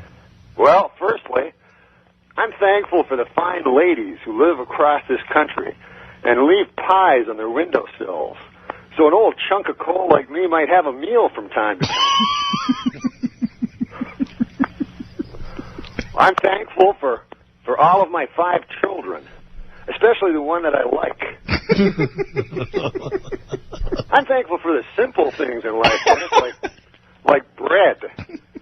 Although I've never tried it myself, I hear it's quite good. I'm very thankful for the brave man who pulled me from a burning building last April and unfortunately perished in the process. I'll never forget him, you know. I don't remember his name, but I think he had a mustache.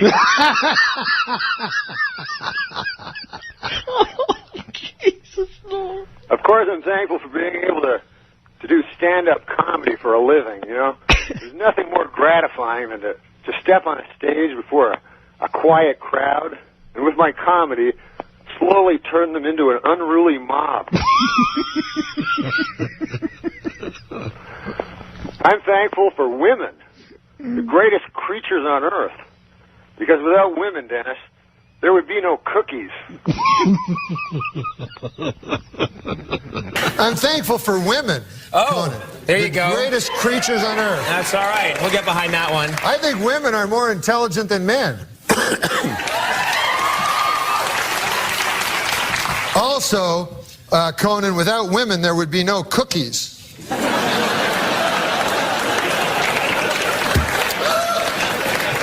I'm glad that this year the police finally solved the baffling murder of Margot Hemingway.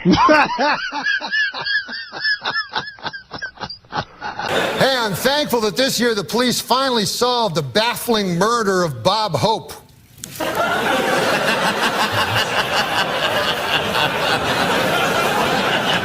No, the Burbank police and the LA... and finally... and this is on a serious note. The baffling murder of Bob Hope was so... And finally, what I'm most thankful for, of course, is serious is Friends. Yes, Friends. Especially that one where Joey buys Chandler a duck. That's the one I like the best. Norm, I don't even think we punctuate that. I think it is such a beautiful list that we appreciate you calling in. We are thankful for your continued patronage here, and you have a good time in Hawaii. Happy Thanksgiving, my friend. Yeah, give my love to your family, buddy. What I'm most thankful for, honest to God, is Friends. Oh. You know? Yeah. Yes, Conan, Friends. Especially the one where Joey buys Chandler a duck. All right. Yeah.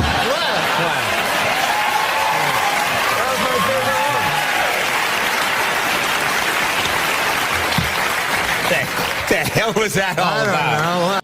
Baby, won't you come by? Everything's better with you by my side. A movie and dinner tonight. Pour a couple drinks and yeah, we're feeling fine. Now, you recently gave a speech at the University of Iowa, and I'm told that 80% of the audience walked out.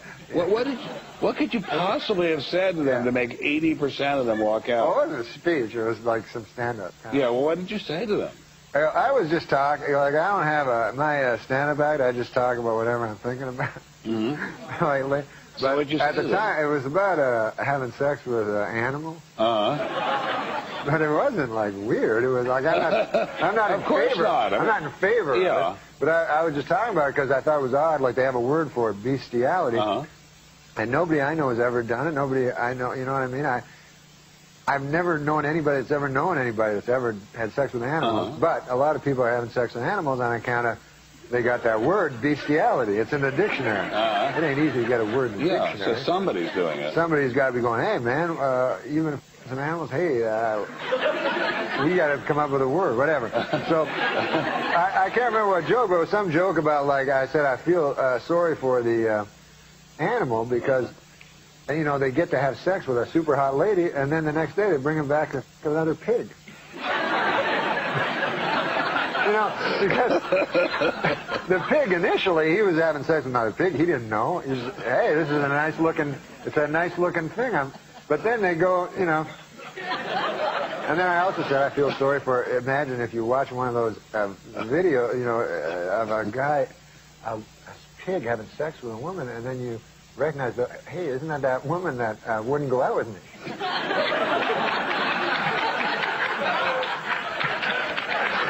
It was just harmless joke. Now, you have children, right, by your previous marriage? I have a boy. I have a little boy. How old is he? He's 8 years old. Now, would you like him to go into stand-up? Stand-up comedy? Yeah. It's a good job, isn't it? It's not. It's kind of tough on 8-year-olds. Yeah, well, maybe when he got older. Maybe when he gets older, you know. Would you, if you went to see him talk and he told you that joke started telling you a joke about the pig, would you be offended or would you say, son, that's a great joke. I'm so proud I told you that joke. I would laugh at that joke because it's not, as long as a joke doesn't promote a bad thing. You know, you can comment. So this sort of you can comment on a bad thing. You can do a joke about cigarettes. It doesn't mean you want people to smoke. You're actually discouraging women from having sex with pigs, right? Exactly. I am against it. I am solidly against it. Okay, well, on that note, thank you, Norm MacDonald, for being... I like some pornography, you know. Sometimes I just get so repelled by it, you know. Well, you ever have those friends of yours go, hey, man, I got a video of a guy fucking a pig. You're like, I don't care. Yeah, it's on my computer. I'm a computer expert. Yeah, I'm right into the computer. I got snakes coming out of ladies' asses. I can show it to you. Come on in mine. I'm like, no, that's all right. I don't want to see it. Some guy fucking a pig, man. I didn't even think that was real. You know, that's bestiality, right? That's what they call it. Bestiality. That's a real thing, man. I never heard of a dude doing that. Like, nobody. I know a lot of people, man. None of them, to my knowledge, have ever fucked an animal. You know what I mean? I never even heard a guy knew a guy. You know what I mean? But I know that people fuck animals on account of they got that word bestiality. You know what I mean? That's not easy, getting a fucking word. You know what I mean? It's hard getting a word going. They had to have calls at the goddamn dictionary office going, hey man, what the fuck am I supposed to say when I fuck my animal? I got no word for that. You guys gotta put a word there in the dictionary. I got some lobby going there because people are fucking animals. I don't understand. I feel sorry for the animal because that's not consenting. And, you know, also, man, can you imagine if you're a pig, you know, and you're having sex with a beautiful lady, right? And then afterwards, you got to go home and fuck a pig, right? Before you didn't know, you were like, hey, this pig's all right? You don't know it's a dirty pig. Then you're having sex with a beautiful lady, and then they're like, yeah, go fuck pigs again. You're like, you dirty bastard. You burned me.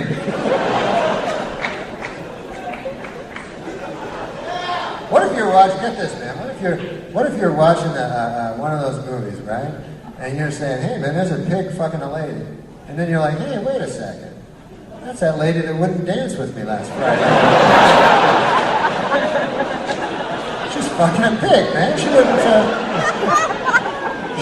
dance with me. It's terrible. I don't know. Just dirty for no reason. But that computer stuff, that is just all filth, you know? I don't see anything. Everybody says, oh man, everything's gonna be different. Everything, if you get a computer, then I get a computer, I go, well, what the fuck do I do with it? They go, hey, you can email people. It's amazing. You write in there, and then it goes into people, and I'm like, well, what about a fucking phone, man? That seems more amazing to me. I hear a dude's voice in China. Right? They invented that like a couple hundred years ago. I don't know when they invented it. It could have been 2 million.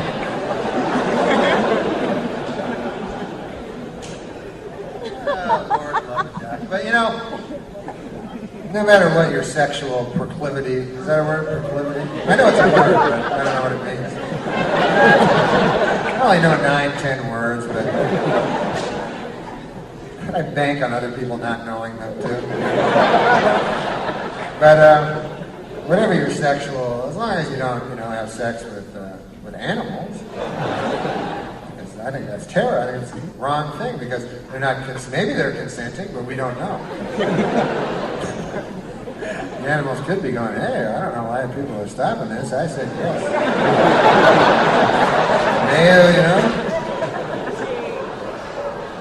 No means no. I said fucking oink.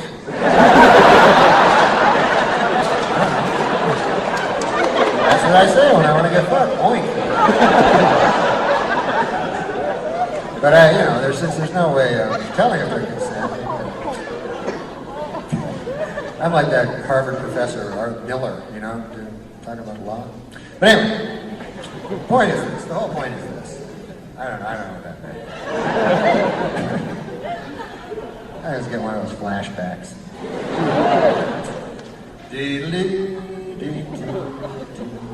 I don't think be intimidated sexually unless it's by some sort of strata of being you don't typically want to have sex with, like a cow or a camel or, in my case, a man. Yes. That would be intimidating for me. I don't know how all of the orifices work. Yeah. I think that's exactly the same.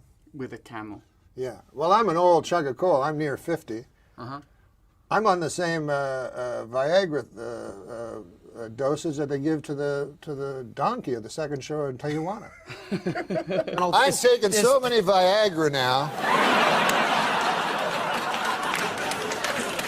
I'll tell you this. What's that, Norm? My doctor told me I'm on the same dose that they give to the donkey for the second show in Tijuana. Okay, now listen. For the second show, you know? Why do I continue to have you on? And yet I love it. No, the second show. Why are they Because have you ever- prescribing it in such a responsible way? It's that terrible, detrimental act of bestiality. Don't give that donkey too much Viagra. We're not monsters. Right, now go and fuck that human being for the entertainment of the children of God. I think is wronger. Wrong in more wrong. What would you think is more wrong? Having sex with a child, human being, or an adult pig? Like, you've got to do one. That's the You got to do one. options. Yeah, you're on a deserted It's island. not me, it's some hypothetical You're person. on a deserted Russell island Brand with a am single tree. elevated. It's You're not on a- me, it's this person called Doug. Yeah. I won't have sex with a child because I think the pig may not be as bothered as a child. I think it could have huge psychological impact on the child. So out of compassion, I would advise Doug to do it with the pig and to leave the child alone because of the potential psychological impact. Even though the child's on a bloody island anyway, that's going to mess him up, all that Robinson Crusoe crap. And the farm, watching animals doing it in rural Canada. A moose being ransacked against some timber. Sow. A sow. Sow. They, listen. We were pig farmers. They're not gracious creatures when it comes to conjugal matters. I've recently had an Worst interaction. oral sex you could imagine. Horrible gums, Yes. sort of yellowing molars. I would never engage in sex with anything porcine. Well, if you're not homophobic, why not whack off your friend that's a gay guy? Like, what's stopping you? Or blowing him? Well- or letting him fuck you in the ass? What's stopping you? You're not getting anything out of it, but he's having a hell of a time. Come on, it would be like that. It is kind of gross, you know, if you're not into it, because it's like why not jerk your dog off? You know, your dog probably likes why it, not? but that's because it's gross. Yeah, he's a weird one, man. How many people, though, Who knew? seriously? Wait, no, I agree with you, it's gross, but do you think that happens a lot? Like lonely people and their dogs? Jerking off their dogs? Oh yeah, every time I Fucking their see a dogs? woman walking down the street with a real big dog, I'm like, oh, they're going out. Women? No, they get their dogs to either go down on them. You know, Judd Apatow recently, and I'm apologizing to him. Oh, but his dog is No. sexy. I love Norm. Norm is from my home country, Canada, and from my home club, Yuck Yucks. And I've worked with him many times. Norm had one of the funniest stories he ever told on The Tonight Show about his father. Do you know about his father and Bill Cosby? No. No, not his. He told this on The Tonight Show. He told a story. It's one of my favorite stories because it's real. Again, Bill Cosby was on SNL when, as a guest host, when Norm was there, and he tells a story about his dad got him into comedy. Norm MacDonald's dad would sit him down every time there was a comedian on The Tonight Show or wherever. He would sit him down and make him watch, and they would watch Cosby together. Cosby stand up, and they would laugh. That was his father and him bonding moment, and maybe the reason he got into comedy. So when Cosby was on the show, he went up and he said, "Mr. Cosby, you know, I just want to tell you that I think you're the reason I'm in comedy. You are my dad's favorite comedian, and he used to make me sit down in front of the TV and watch you, and that's what inspired me to go into comedy, but you're his favorite." And Cosby says to him, "Where are you from?" And he goes, "I'm from Ottawa, Canada." And Cosby says, "I'm playing Ottawa. I'm on tour. I'm going to be playing Ottawa in 2 weeks. Give me your dad's number. I'll call him, and I'll bring him to the show." And Norm goes, "That's amazing." He goes, "What's his number?" And he wrote down his number, and then he walked away and he started sweating. And one of his friends said to him, "What's wrong, Norm?" He goes, "Well, I told him that story. And then once he said, I'm going to call him, I was too uncomfortable to tell him my father died 5 years ago." So I just wrote down a bullshit number, and that's it. And they go, "How could you do that, Norm?" 2 weeks goes by. Norm is sitting in his office. They get a call. They said, "Norm, Bill Cosby is on line 2. This is 2 weeks later, and he picks up the phone and he goes, "Yeah," he goes, "Listen, I'm in Ottawa, and your dad's not answering. They said that this number is disconnected that you gave me. What is his number?" And I can't remember for the life of me the end of the story, but Norm was stuck on the phone, and he didn't want to say, "Oh yeah, I forgot to tell you that he's dead." Like, at what point do you kind of break this to Bill Cosby? It was one of the funniest, real, uncomfortable, and that kind of comedy is the kind of comedy that when people are uncomfortable. And when Norm MacDonald told that real life story it's really funny, but oh my God, his father's dead. He's in a, you know, it's How do you get out of that? Yeah. Yeah, there was no way. Was there an ending? I can't remember the ending, and I wasn't prepared for this story, and I remember I hear it a lot. I'm just kind of bowled over by the loss of somebody younger than me. You know, I had maybe the greatest Bill Cosby story ever. Really? And now it's not in the top 10,000. Because I'll tell people the story. Right. And then I'll constantly be interrupted by, and then did he rape you? I'm like, you didn't ever rape me. It had nothing to do with the story. One of the nicest, most genuine, authentic people I've been watching over and over again. One of my favorite moments of his is in 1998. In January 7th, if you look it up, January 7th, 1998, he did the Letterman show. That is the day that he got fired from Weekend Update. Right. And he wouldn't say anything negative. Letterman did many, many times to him in his face. But he first of all, he was fired. He still showed up and did this appearance. You know, if you got fired off your main event, I doubt you would want to promote it and be out in public. Right. And that's all they talked about. And he would not say, you know, Letterman was going, what kind of idiot would fire you? No, he's a very nice man. He was a nice man. He just didn't like he would not besmirch the guy that made Class act. The most classy. Don Ohlmeyer. Yeah. And it occurred to me, and I was talking to my buddies on a text chain the other day, a bunch of comics, and I said, you know, this wasn't Norm's time. He didn't want to live in a world of Don Ohlmeyers. Everyone trying to cancel everybody. Right. You know, it was interesting that he's gone now. So you went on there and told that story, and then Dave was kidding you about Don Ohlmeyer, et cetera, as I Right. recall. Dave was much more upset about it than me. Because Dave wasn't under the influence of Xanax. I wonder if he's doing it now. Up there. Up there. She's up there too.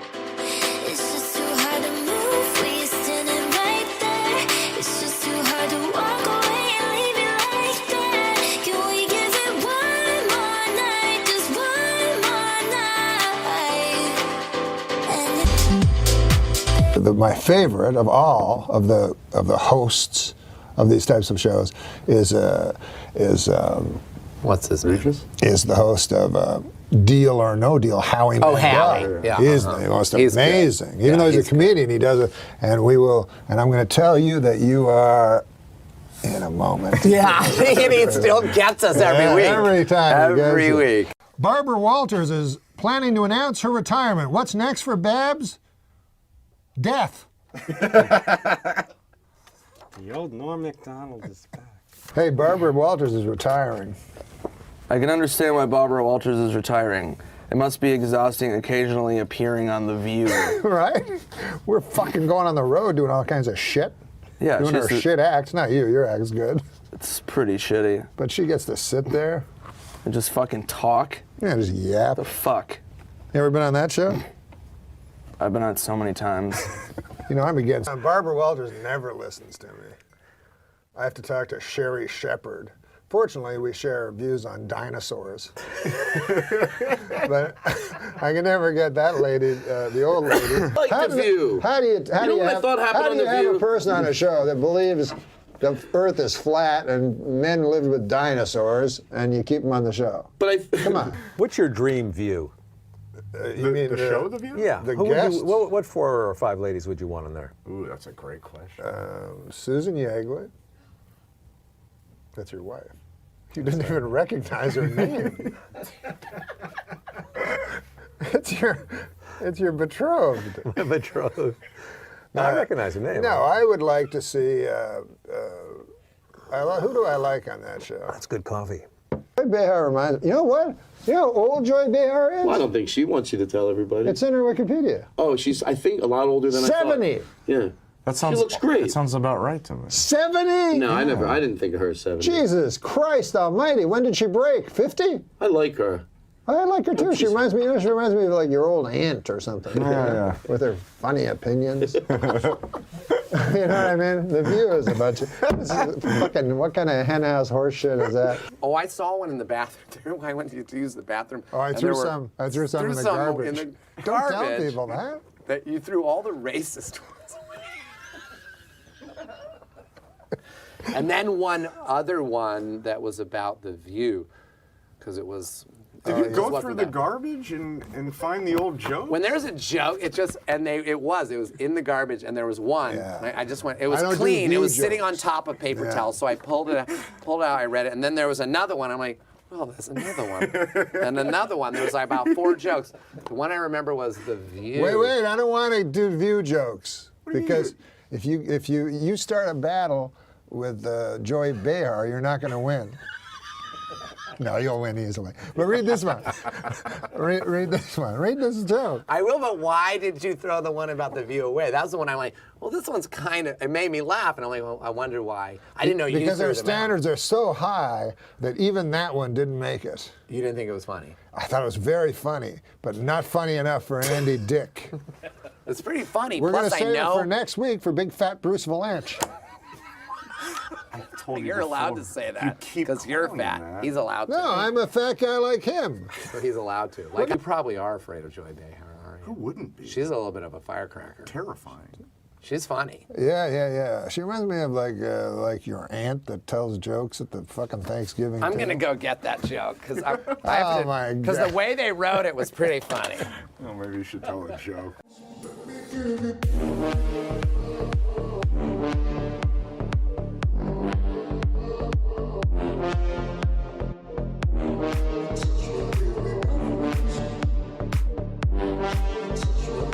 At the end there. Okay, now we'll see this joke.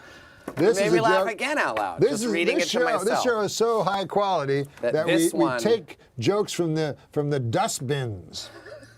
Well, you said that this is very funny, but not funny enough. Not funny enough for Andy Dick, I felt. Well, I thought it was fun. Well, I'm a fan of The View because Sherry Shepherd is a good friend of mine. Sure. And I've been on The View a lot, which is weird. Yeah. Because I'm on The View. Daphne Aguilera was on The View. Oh, really?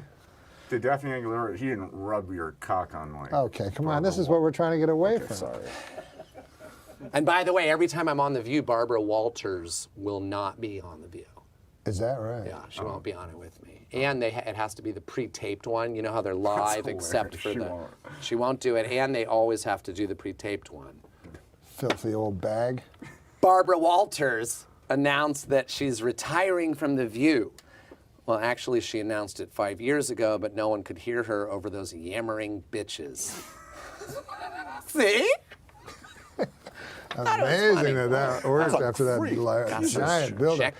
Ending with music is fantastic. You could juggle or swallow a sword, or that would be good. Anything that's different, because all my jokes are equal. No, you do different. You weave them No, I different. peter out. Not necessarily. I've seen you do. Peter out. I've seen you Sean get more O'Connor's has graphic. seen it. How do you like that? Yeah, it's good, doesn't it? What? You look very lean. I'm lean, yeah. I'm on the zone. So is Gilmore. No, I'm just kidding. I just eat regular food. How do you like it out there? I actually, one time, I swear to God, I eat bad, right?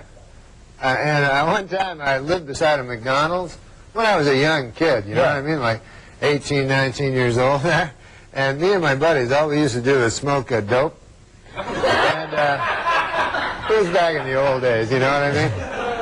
Now I don't do any of that stuff because, you know, it's a thing to say. But, no, I don't do anything. I'm scared now of everything. But back then, I always did that. And then I lived right beside a McDonald's, so every day I would eat just Big Macs every day. Because you get the munchies, don't you? Yeah. So we'd have a big bunch. How could we know all this? I've been told, and it also makes you a little love crazed, from what I hear. Oh my God! Those are two good reasons I've ever wanted to do it. And it makes you like you get all, and you never wear a bra. That's it's like right. a crazy thing. Yeah. Awful things happen. But yeah, and so I always ate all these hamburgers, right? These Big Macs, and I passed out one time, and I went to the doctor, and he said, "You're malnourished. You have to eat something other than Big Macs." That's not a good story. No, I like that story. Is that the end of it? Yeah. You're right. It's not a good story. It wasn't bad. It wasn't a bad story. The hug was great. Story wasn't that good. The scariest movies always to me were the Cronenberg movies. 'Cause it was always the inside. I was biological. I was thinking about The Fly recently. Or that moment where it's like when he's climbing up the wall and he's like, pretty weird, huh? Yeah. You're like, oh, God. No, and then when he breaks apart and there's a giant fly inside him. Can we turn this around somehow to end this thing? It's like my act when I do my act. Yeah. I never think of a fucking ending. Yeah, just trickle off. Just fucking. Me too. Just unravel. I guess this is. We terrible. good? You done? It's terrible. You guys feel okay with what happened here? Every week I go, why didn't I think of something? Do you do that thing where you look? It's like, okay, I've done an hour and 15. And I don't know that how it's structured really matters. I'm done. That's what I'm like. And then I know people are kind of silent. They're like, "Where's the big What's the matter with him?"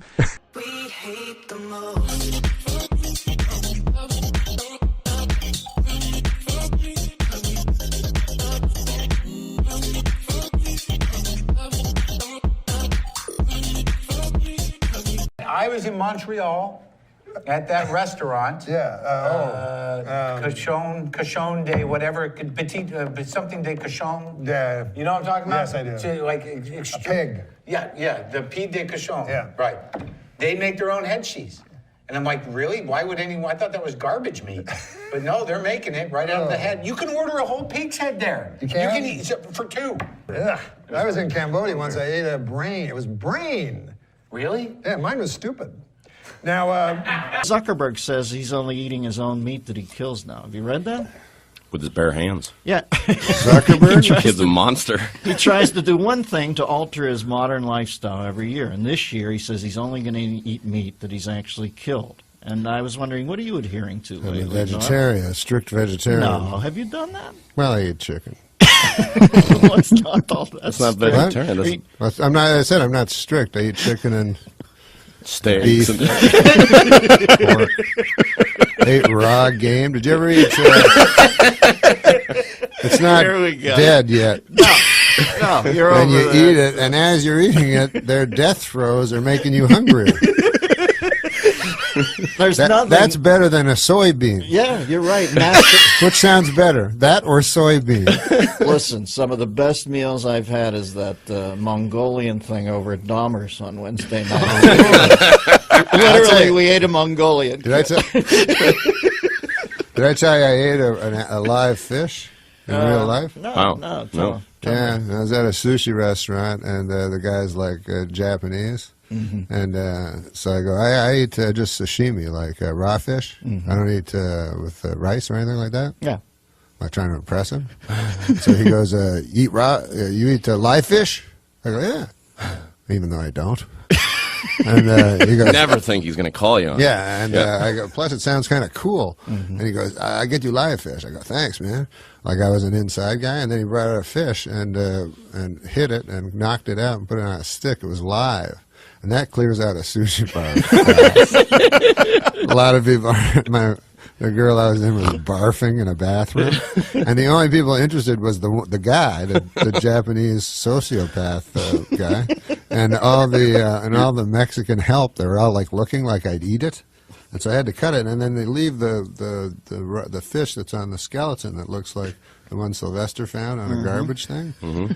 To move. It's moving and like a dead bobblehead, and you had to put water in its mouth to keep it alive so you could watch it die as you ate. It was a nice meal.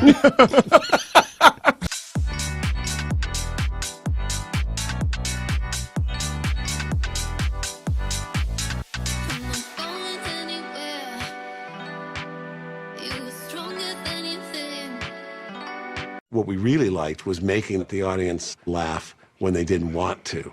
Please note that the percentages in these pie graphs do not add up to 100% because the math was done by a woman. And then the audience semi-laughs and semi-boos, and then Norm goes, For those of you hissing at that joke, it should be noted that that joke was written by a woman. So now you don't know what the hell to do, do you? uh-huh.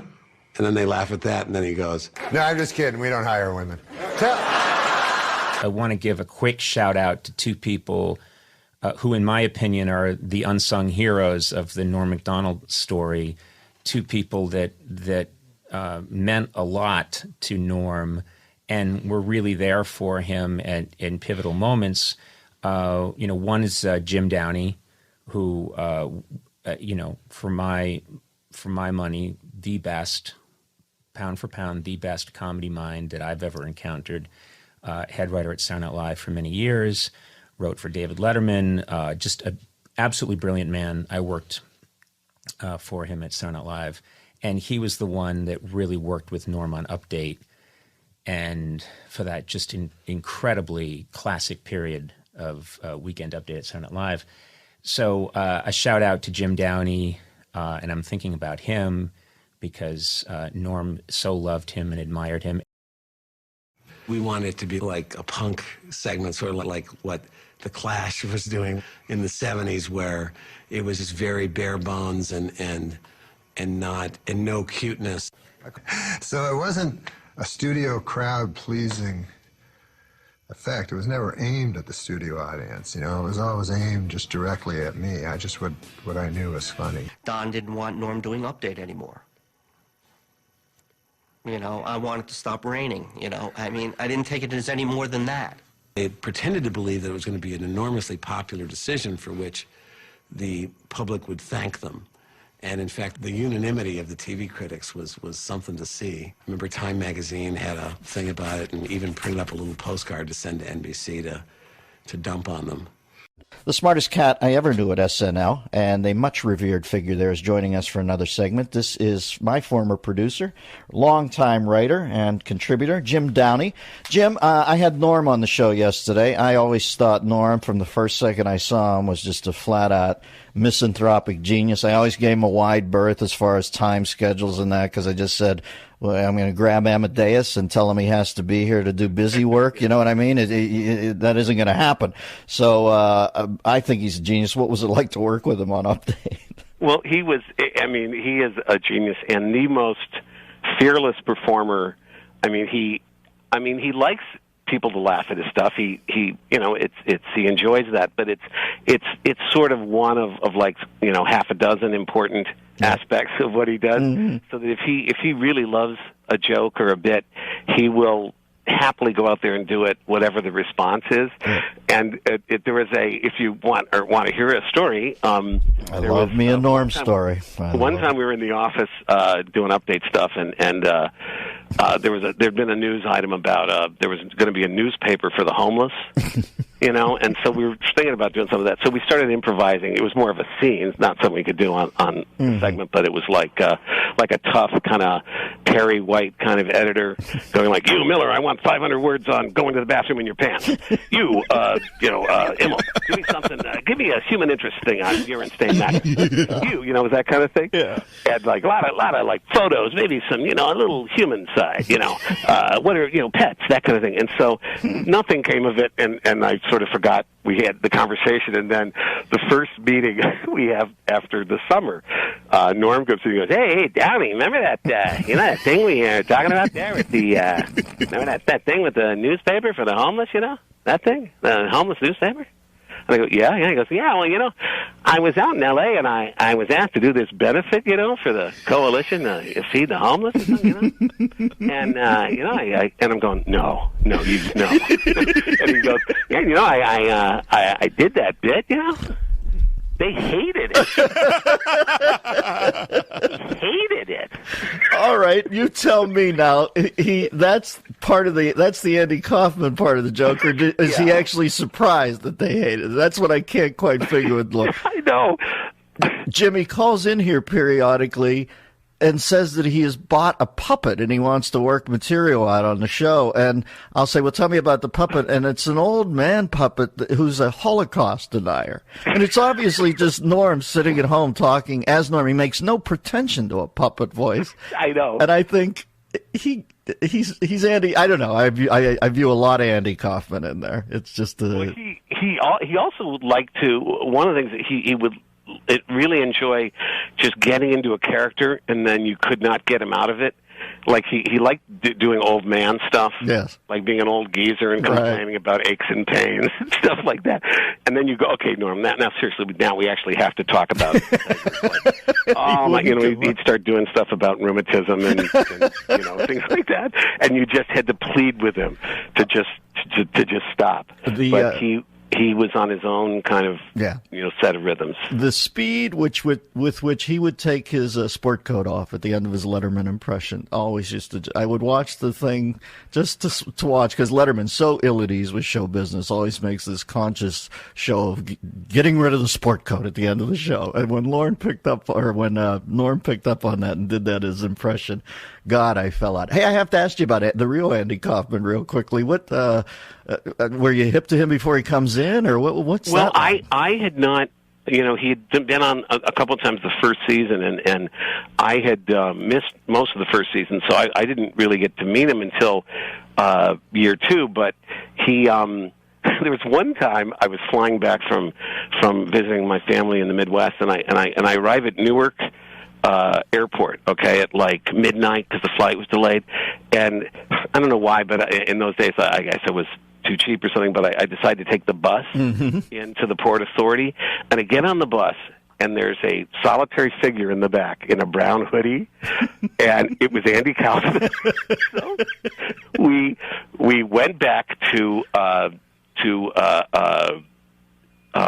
that was where we sort of bonded on that bus trip from Newark Airport. So he used to come by the office and ask if anyone wanted to go see kung fu movies in Times Square.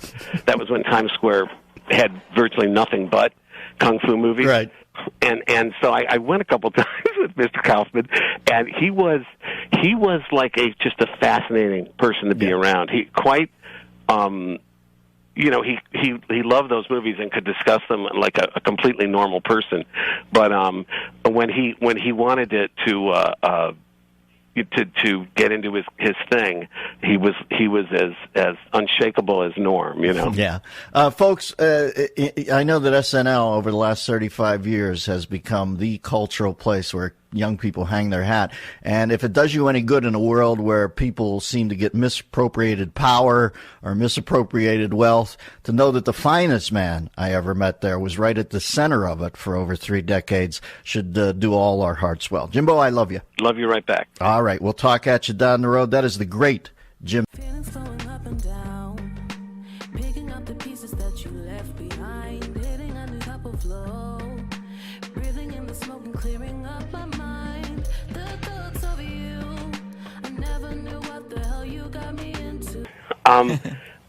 I do. I think that men are much more interested as generally speaking, in comedy, and it's the norm is more guys trying to make girls laugh than the reverse, right? So I mean, I think that's why men tend to predominate in comedy, but there's always plenty of openings for. Who's a great woman writer? Name 5 great women writers on Saturday Night Live.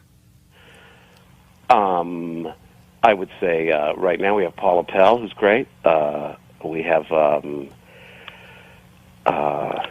Hey, you want to take a call from Joel? Wait a minute, in Kansas you're telling City?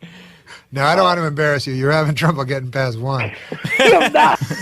Norm, you cut me off when I was naming my favorite women writers. I didn't get to say Emily Spivey, who's there right now, who's a genius. You're just naming people that are Pam on this. Norris. Huh? No, Pam Norris was a writer like 20 years ago. Okay, keep going. That's 3. Okay, go. Rosie Schuster. Yeah. I'm just That's 4. Tina Fey is a great writer, but I think of her now as a performer. But she's a very good writer. Well, that's 5. You did it, Jim. You did it. You did it. Oh, I could go on and on. Okay, go ahead. All right, let's do 10 then. Let's because then I'm just going to piss off people I don't name. All right, Jim. We'll take a break and we'll let you collect your thoughts. Who is the funniest guy ever on Saturday Night Live? Man, I prefer to say that there's like a group of like 10 people who it's hard to find because it's. Is it Paula Pell or? Well, she's not a performer on the show, but no, but I mean just in the room. No. You mean the fun? Well, I always thought that Norm, you were one of the funniest people I've ever met in my life. Certainly, No, I can't think of. Like Bill Murray? Someone like David Spade is hilarious. He's unbelievably funny, but I meant, he's probably the funniest guy in real life. But I'm saying as a sketch performer. As a sketch performer, I mean the list would, and I don't know how to pick from among it, but it would have to include Aykroyd, Bill Murray, Eddie Murphy, Dana Carvey, Will Ferrell. I think there's So you a didn't lot like Belushi then? Well, I don't know that I wouldn't put John at the first tier. That's all I'm saying. I put him like second team. Because just like Because one otherwise this first team's going to have way too many guys, and they won't get playing time, and they'll be unhappy. That's interesting. You didn't mention a woman. Oh, I thought you said the funniest guys. I was going to say the women next. I said the funniest performers. Okay, well, see, I hate women. You've got it out of me. Still, I think that also, I'd say the women we have now. I mean, I don't know how you'd pick among Maya Rudolph and Amy Poehler and Kristen Wiig. I mean, I think you'd choose Gilda Radner, wouldn't you? Well, I love Gilda Radner, and I think she was really funny. Okay, she's on the first team. She made the first team. Sweet, Jim.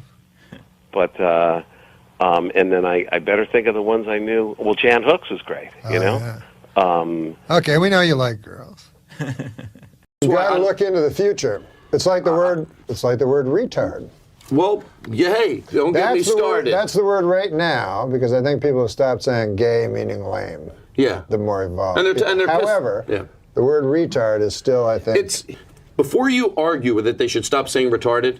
I like to ask two questions. I go, number one, because you have to find out about their past.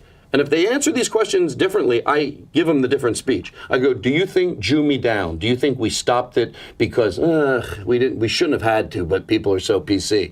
And if they went, no, that's horrible. What did they say when you, stop with that joint there, you're getting spit on it. So, no, hold on a second. So most people would say that we stopped those things because it was egregious. Yes. I know what I'm saying. Yeah, no, I know. And so you have to say, so if the answer is no to those things, like we stopped them because they were bad, then why do you fucking think that retarded is going to stand the test of time? I don't get why. Just look into the past. You're all dressed up. Yeah, they told me to dress up for Comedy Week.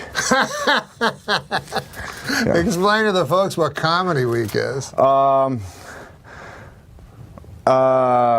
fucking retard. No, can you explain?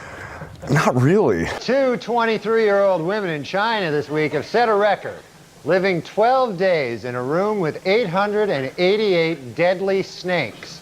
They now hold a coveted place, in the Guinness Book of World Retard. 20th Century Fox has announced that Macaulay Culkin will not be hired to star in Home Alone 3. Studio spokesman said that it was nothing personal, but with Culkin now 16 years of age, the only way to keep him in the film would be to make the character retarded.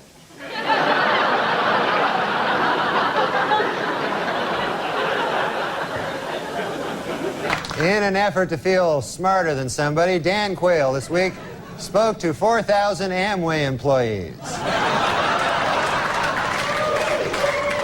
Dismissed Simpson juror Jeanette Harris revealed in interviews this week that the jury is torn by dissension and is already divided into two camps, those who think he is guilty and those who are really, really stupid.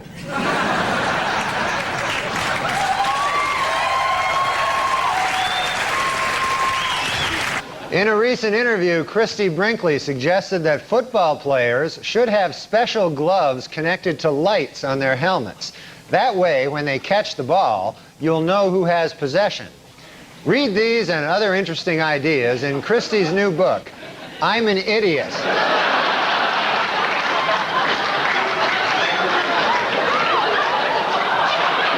New York Governor George Pataki this week announced a plan to cut state scholarship aid to college students who do not maintain at least a C average. Sadly, the students hurt most by these cuts will be the idiots.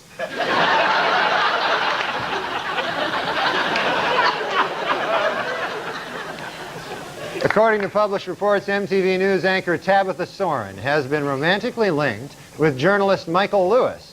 Soren denies the reports, claiming she doesn't have time for a boyfriend because she's too busy pretending not to be stupid.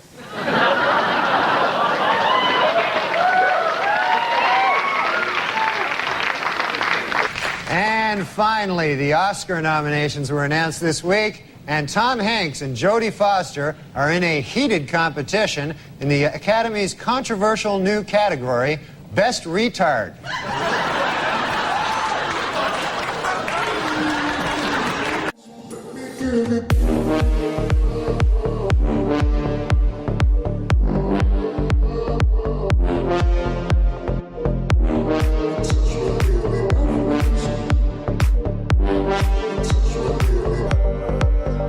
When I lived in L.A., I lived on the actual street called Melrose Place. There's an actual street. There's a Melrose. Is there really a Melrose There's really place? a Melrose Place. Okay, You all know right. this, right? Yes, it's true. So they opened a restaurant called Melrose Place on it, and then it's right beside my house. And every time I go out, there's all these retards, like tourists, and then these tourist retards, like they're always fat and they're taking pictures, standing in front of this restaurant.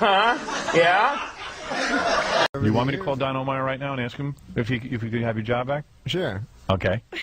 Gary, let's take a break. Give me the phone number for Don Ohlmeyer. Where is he? Do you have a number on him? Lojo probably has a number. Lojo. Who's Lojo? Lojo. Is that the guy you're with? No, she's my assistant. Ah, Lojo. Yeah. Let me see her. Is she here? Yeah. Let me take a look at your assistant, man. What's that about? She's just my Is she hot? assistant. No, she's not hot. Really? She's not, I don't want to say that. You just did. You just did.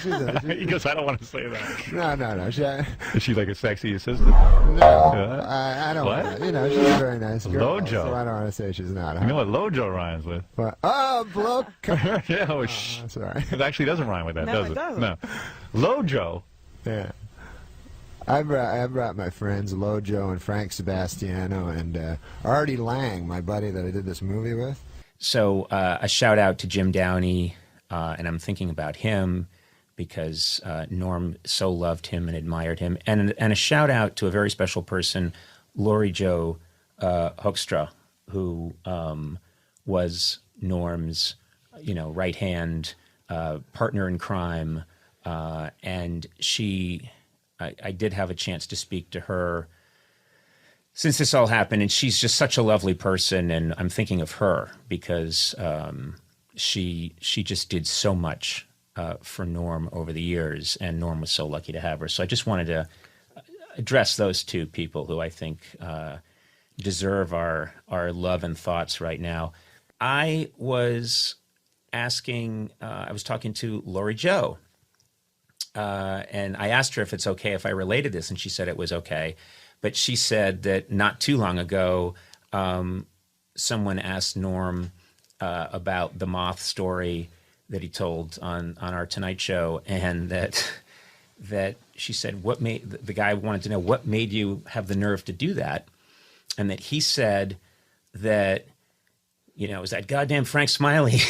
He said, I was only supposed to do one segment. And then suddenly in the commercial break, Frank came over and said, you're doing another one, because whenever I had Norm, I was greedy. I wanted more Norm. I always wanted more Norm. And so he didn't know that we were going to ask him to do a second segment. He had nothing planned. Absolutely nothing planned. And so as recently as not that long ago, I think this was a couple of months ago, he was telling somebody, damn it, that was Frank Smiley. Hey, get back out there. Conan wants more. So he heard that joke from Colin Quinn. And he did the segment, and it was he had 7 minutes prepared. Yeah. And so he basically, you say, and then he's done. He's done. You say, we'll be right back with more Norm. And he goes, I've got nothing to say. Yeah. So then he remembered the Colin joke, and it was a 20-second joke. So he asked you, how long is the segment?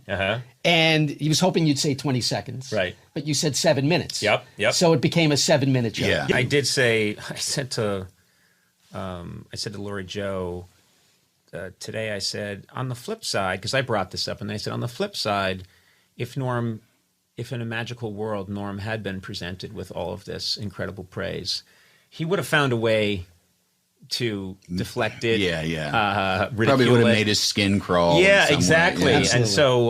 And so, he wouldn't have this might have been the way he wanted it, but My move. First of all, I'm not good at getting ladies. You're adorable. Thank you. So are you. Thank you, gentlemen. Sean, nice to meet you. Norm, nice to see you. Let's talk about. I will say Kiki does not need tricks because I've never seen as breathtaking a girl in my life. And her smile is so genuine. It's unbelievable. Why are you doing this to me? Oh, no, that's just...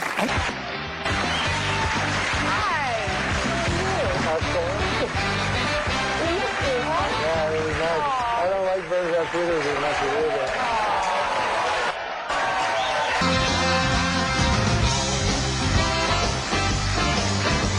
do. Where are you headed off to for your dinner break? My stupid friend. My stupid friend disappeared. So I don't know. Do you know a place called Borgia or something like that? Boozio's? Yeah, It's a seafood restaurant here. You want me to walk you there? Is it close? Yeah. Yeah, that'd be great. All right. Well, wait, where? We'll figure it out. We'll sign off here. We'll figure it out. Okay. I may have a dinner date with Norm MacDonald. Like I try to make it fast. Like if I see a girl drinking at a bar, right? I'll go up behind her. I'll go. I can get us a bottle. And that doesn't work very often. But sometimes want to it get does. right. Yeah, I want to get right. Then I get the lady. I turn off all the lights in the room so it's pitch black, and then I lay down on top of her for 5-10 minutes. And I don't get a lot of return people. Go. No. This is my problem. Everything's going well with the lady. Yes, you've got. And I have my sex, right? And I get the mood going. The mood's going. I have 4 covers and a big quilt. And then Well, I'm getting hard. then I get the mood going. I turn down the lights till it's Stygian black. And then I climb underneath the covers. I lay on top of the lady for 4 or 5 minutes. And she doesn't seem to enjoy it. No, it sounds like an assault. I go, listen, basically, I'm not a fancy guy. Fred, you know that. Really? I always thought of you as a fancy My guy. thing is, like, for a sexual encounter or something, I like to lie on top of a lady. I don't need a lot of fucking shit going on. One girl will do it. Yeah. Are you currently That's exciting enough for you. Are you That's currently good, in a man. relationship or are you playing the field? Oh my God. What the fuck? What are you, Are you, retarded? no, are you really having a relationship? Come on. Come on, man. Seriously. What? I am going to return to my former sexual lifestyle. Well, yeah, what's that? It's trying to find a lady and convincing her to let me lie down on top of her. That sounds so romantic the way you describe it. I want to lie down on top of you and take a nap? What do you... What's the fastest you ever met a woman and made love to her? Because you hear stories in entertainment about sometimes women throwing themselves at you. No, it's never happened to me. You're going to bullshit me on my podcast? No, it's never has. Have you ever made love to a woman? I don't think women throw themselves at guys. Of my stature, at least. I mean, I've seen women throw themselves at Adam Sandler. That's the only celebrity I've ever seen a woman actually throw themselves. Yeah, that happens to him because he's cute. You're a little bit shifty. Women don't know what to make of you. No, but girls like me sometimes. Yeah, well, you're very twinkly and warm and affable, and you've got an innocence about you. People will love that. It's because funny guys are attractive. Yeah. Funny is funny's hot. You've done a lot of impressions. Funny. Most Look awkward at him. He's like, come really? on I've ever heard in my life. Yeah, like when I was young, you know, they say they like kids with good senses of humor. Yeah. But I don't know if you got this, but I was always funny, but girls would just go, "You're weird," not funny. They go, "You're weird." Yeah. Yeah. The least funny guys in school. They would be the funny guys. They got all the pussy. I mean, the guys that were just like, I don't know, they didn't even have to, they could be from the right side of the tracks, not the wrong side, and they could just be just like a guy with a fucking crew cut, never made a joke. Sometimes you'd see guys, like I knew this guy, I don't know if have you ever met a guy who's like, you don't even understand it, but it just gets women all the time, and it's like very mysterious. Yeah. Like I know this one guy literally got a different woman every night. I'm not even exaggerating. I asked him what his secret was. He said he was a serial rapist. So for him, it was just I don't think that counts. perfect. No, but when I was on Saturday Night Live, guys would come on, and they were handsome guys. Yeah. And they were convinced they were funny, and the publicist would go, "Oh, this is going to be a real this could be really good for Gabriel's career because he's so funny, you know. And then the fucking guy wouldn't be funny at all. And I came to me that, you know how they always say, like, women like guys with senses of humor. It turns out they just laugh at handsome guys. Yeah, exactly. The bar is lowered a lot. Yeah, I mean, when you think about guys that are that got into comedy, it was usually because they weren't good looking. You needed some way to get women to pay attention to you, so you cracked wise. Is that what they say in Canada? I never did anything for girls. I mean, I've always heard that stuff. But you're a good-looking guy. I mean, you've always been tall, dark, handsome. You're the classic, you know, lean, you know, pretty eyes. But my motive in life was never girls. I mean, I hear that like people buy cars to get girls. Yeah. And they do jokes or play the guitar or stuff. Yeah. But I don't know. I never had that motive. One time I was on a sitcom, right? So they say, in this episode, you you go out with an older lady. Is there any older ladies you'd like to go out with? So when I was a kid, there was this movie MASH, and Sally Kellerman came out of a shower naked, and was every child's fantasy. You know? So I immediately said Sally Kellerman, forgetting that now she was 75. Right. So she shows up on the set, and I have to kiss her, and so I overdo it. You know what I mean? Like, because I'm embarrassed. Yeah. Because that's what I'm like, kind of. So instead of just kissing her a little, I'm like, ah. And all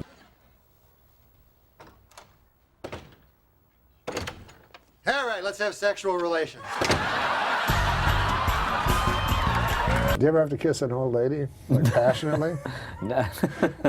It's just teeth. It's yes. They have no collagen in their lips anymore. But she had her teeth, you say. She had her teeth. Hey. You don't know whose teeth they were. Well, they were hers. She bought them at least. Yeah, she owned them. Yeah, but she stumbled like Adam Egan.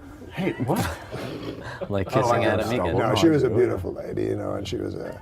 And then Sandler, every time he has me in a movie, he gets me to kiss like an old bag. Not an old bag, I shouldn't say that, but hag. Like one time the lunch lady, and everybody else was kissing nice ladies, and then I was kissing this old lunch lady. So again, I tried to overdo it to make the lunch lady feel nice about herself. Well, that's kind of you. That was kind of nice. That was nice. But now, what if she's watching?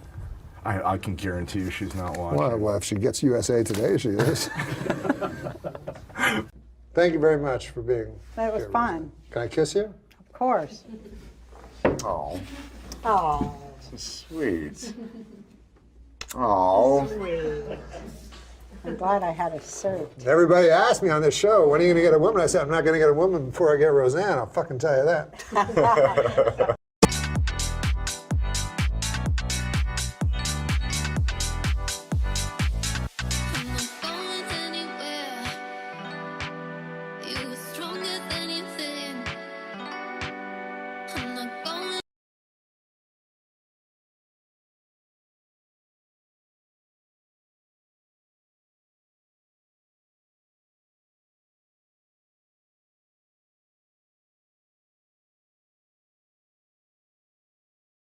The search continues in the Indian Ocean for the Malaysian Airlines Flight 370 as they listen and try to follow the pings. These guys sound like me always listening for pings. The pings are my Chinese neighbors. Jim and Ellen Ping. Nice people, nice folks. Nice folks. Jim Ping? That is my neighbor. A nice fella. Nice guy? Let me as abacus I want to do this. Jesus. Oh, come on. That's not a Chinese guy. I wasn't saying it was. That was kind of racist. What are you, Mickey Rooney? Hey, come on. I know he's dead, Have but a little Mickey Rooney respect. did a very racist thing like you just did in a movie called Breakfast at Tiffany's by the wonderful Truman Capote. I wasn't doing anything racist, and you know it. But go ahead. Yeah. You ever see any of the old chums up there in Canada? Did you ever go up to the old rural areas of Canada? I met a man there last time I was there that lived in the city of Cornwall, where Ryan Gosling hails. And well, it's a big city because of that now. Yeah. And so big deal. Yeah. So, anyways, he was from the city, and he got tired of the rat race, racing and chasing and trying to keep up with the Joneses. He got tired of the city life. Yeah, so he couldn't take it anymore. He said, I'm going to get myself land. Land.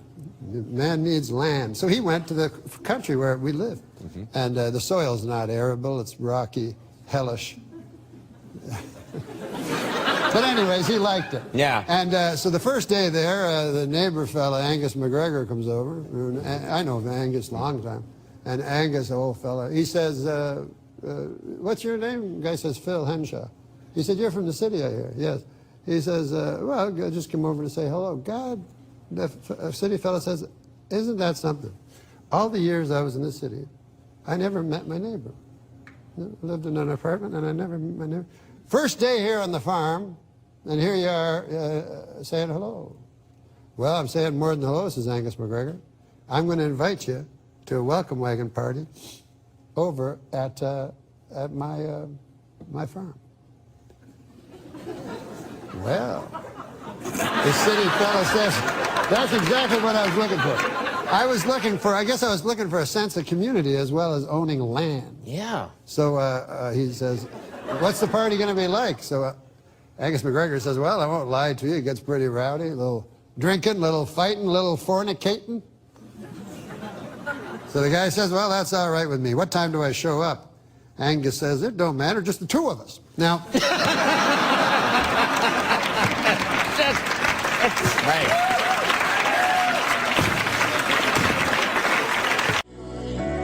Straight to the heart. I went a long time acting like I was a broken apart by you.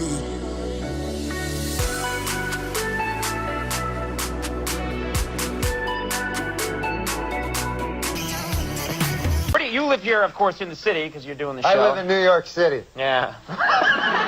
This isn't a police interrogation. Are you sure? Where about? Where in the city do you live, approximately, not specifically? I live at 56 between 8th and Broadway. Okay, and what's your phone number? Just give me 7 digits. All right.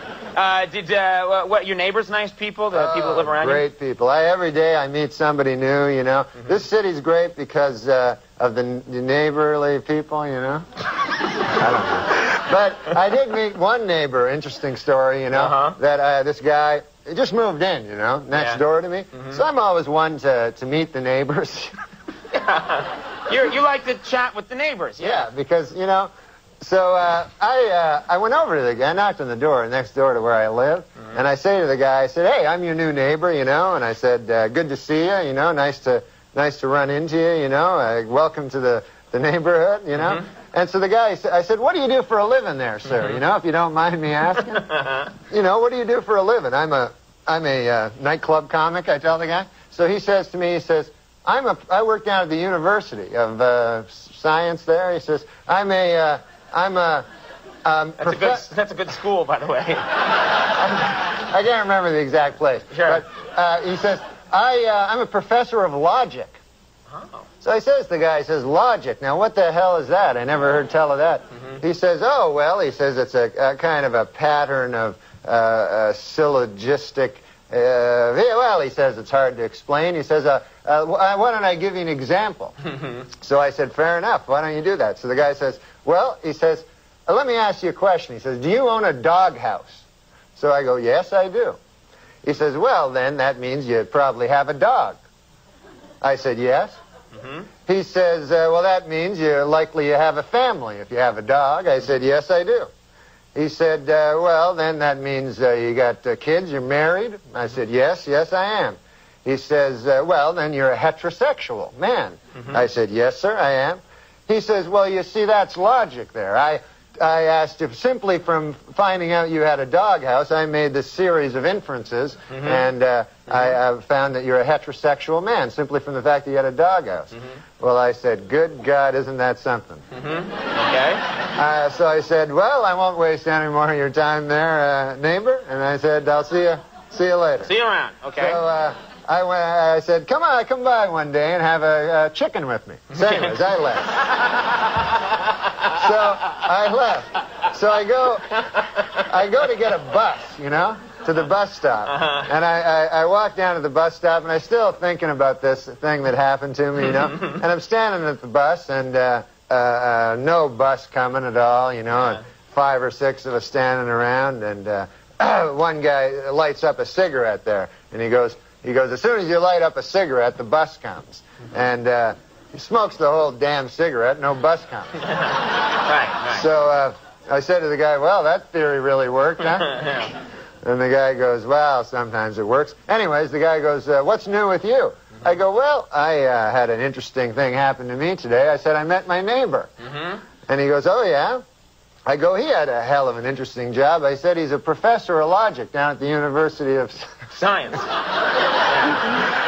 And so the guy says, is that so? He says, Professor of Logic. He goes, what the hell is that, logic? I said, well, it's a series of something or other. Right. I said, I can't remember exactly, but I said, I'll give you an example if you want to hear an example. So the guy goes, all right, fair enough. So I said, let me ask you this. I said, let me ask you a question. Do you own a doghouse? And the guy goes, no, I don't own a doghouse. So the guy says, oh, yeah, you're one of them gays.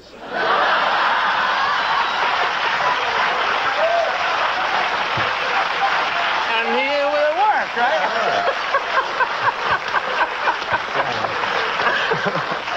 What great stuff you can learn at that nice. University of Science there. And then the guy, get this. Get this. There's more. This gay guy invites me to have a chicken at his place. That's some kind of euphemism. Watch out. Oprah Winfrey broke down and cried this week, saying she had once smoked crack cocaine. You know, I don't know what she's crying about. I mean, you know, some people in this world never get to smoke crack cocaine. It's ridiculous. Huh? Earlier tonight, the New York Yankees defeated the Atlanta Braves and won the World Series. As a result, Atlanta Mayor Bill Campbell will send a bushel of delicious Georgia peaches to New York Mayor Rudolph Giuliani. Had the Braves won, Mayor Giuliani would have sent Mayor Campbell a bushel of delicious New York crack.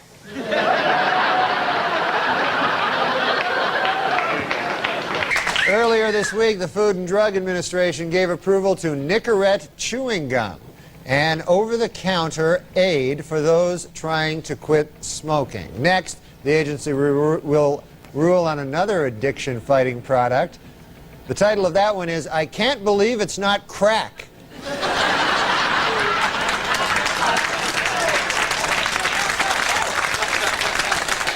According to new medical research, crack babies are as happy and healthy as normal children.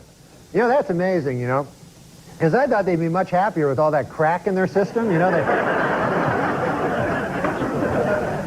It's crazy. And in the state of Washington, deaths from heroin hit record levels during 1995. Sorry, crack, it just wasn't your year. And finally, the Diamond Council of America advises that men spend 2 months' salary on an engagement ring, while the American Housing Company suggests that you spend 25% of your salary on rent. Interestingly, the U.S. Crack Association recommends that you spend all your salary on crack. At a press conference this week, Washington Mayor Marion Barry said he wants private businesses to provide 5,000 summer jobs for a district youth program. He also wants some crack.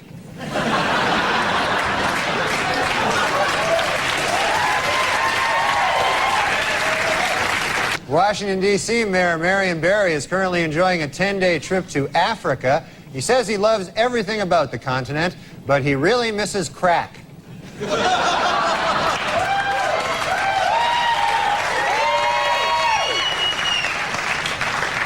Meanwhile, Washington, D.C. Mayor Marion Barry attended the march and called it a beautiful display of unity and solidarity among African Americans. His only complaint, the complete absence of crack.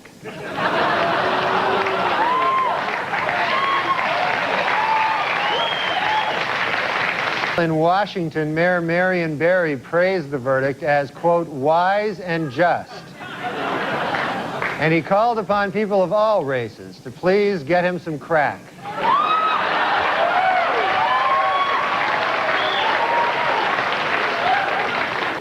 Washington, D.C. Mayor Marion Barry has prostate cancer, but the disease was detected early, and he expects a full recovery. Doctors say in no time, Barry will be up and around and smoking crack again.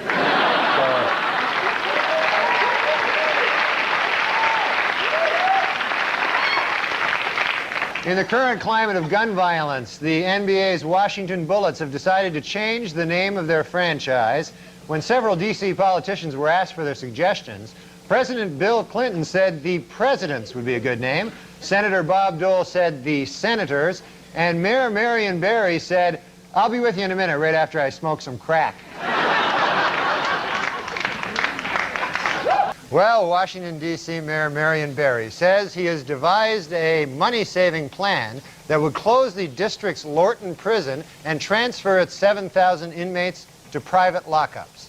One hitch is that the financially strapped district doesn't have the startup money to implement the plan. Another hitch is that the guy who devised the plan smokes crack.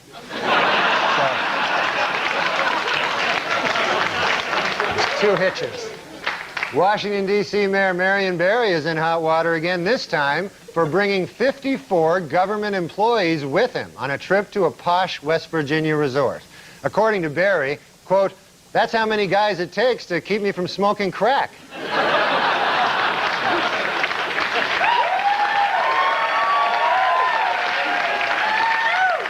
In Washington, D.C., several local activists are trying to gather enough signatures by December to put a medical marijuana initiative on the ballot.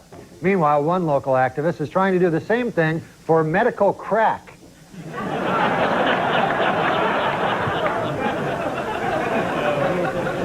A new survey by the Washington Post reports that D.C. Mayor Marion Barry's popularity among city residents has dropped to its lowest point in 5 years. However, Mayor Barry insists he has no interest in polls, or for that matter, anything else that isn't crack. Yes. Really has no interest in it. How good are polls going to do it? Last Friday in Washington, D.C., the city's elementary school students pledged to stay drug-free as a gift to their moms on Mother's Day. Meanwhile, D.C. Mayor Marion Barry got his mom a great big box of chocolates. You were talking about going to the hospital in the last segment. I understand you actually had to visit yourself. Yeah, the hospital. I went, what happened was on the show, on the Saturday Night Live show. Yeah, that show. Yeah, I know that show. I was on that, and Dennis Rodman was a guest. Dennis Rodman, right. And so we thought it'd be funny if he headbutted me, you know? Mm-hmm. So he headbutted me, but he did it really hard, you know? Do we have a, I think actually someone supplied the clip. This is your... Look, Dennis, I've had about enough of this. Now listen, if you plan to be here next fall doing book reviews, I expect to see a major attitude adjustment. You know, and while you're at it, a more conventional hairstyle and some clothes, for God's sakes. You're going to have to learn that there is such a thing as rules, Dennis Rodman. Rules. Do you understand that? Sure. I understand. Well, good.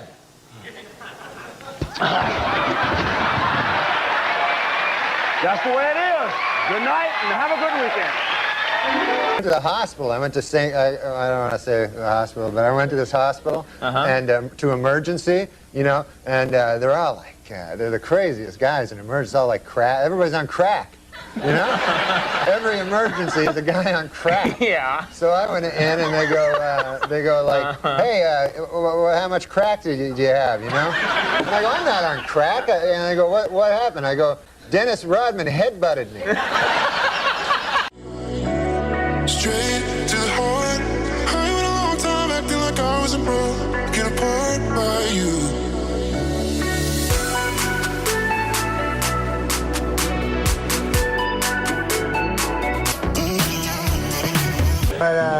But it was Christmas in New York, you know, and I was alone. So anyways, I went, there was a diner that I always go to near my house. Mm-hmm. It's a really nice diner. And so I went there, and there was this homeless bum there, you know. Just say a homeless guy. It's not politically correct to say bum. Why can't you say homeless bum? No, I thought they didn't like to be called bums. Yeah, right. A homeless guy, yeah. Okay. Well, anyway, so, okay. I'm not going to let you get to this story. I'm just going to keep giving you a hard time about bums. You meet a bum, a hobo, a tramp. A tramp, yeah. He had a little stick with a thing on it. He was from the 1930s. Yeah, okay. And so he says to me, he says, can I get some money off you? And I don't like giving the homeless bums money. I'll tell you why. Because I figure they'll do the crack. Right? They'll do the crack. Yeah, okay. my mom says never give a homeless bums money because they'll go do the crack. Scientists in Africa have discovered the oldest known human ancestor, born 4.4 million years ago. Although unearthed only days ago, he is already engaged to Anna Nicole Smith. Texas millionaire J. Howard Marshall may have died 2 months ago, but as we see here, he and wife Anna Nicole Smith can still enjoy a romantic evening at home. Former Playboy centerfold and Guess jeans model Anna Nicole Smith collapsed this week after she suddenly realized that she actually had sex with this guy.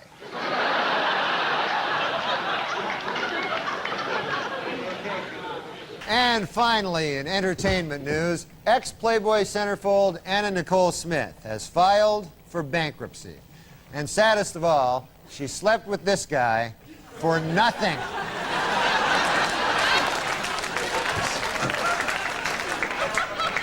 I forgot. I found something about that sort of topical because it was just Halloween and my pumpkin is sitting out on the stoop. Yes. A week after Halloween, you know. So it's all still shriveled and applicable. wrinkled. And today, Anna Nicole Smith dated it. So. But Anna Nicole Smith, she's a great gal. Yes.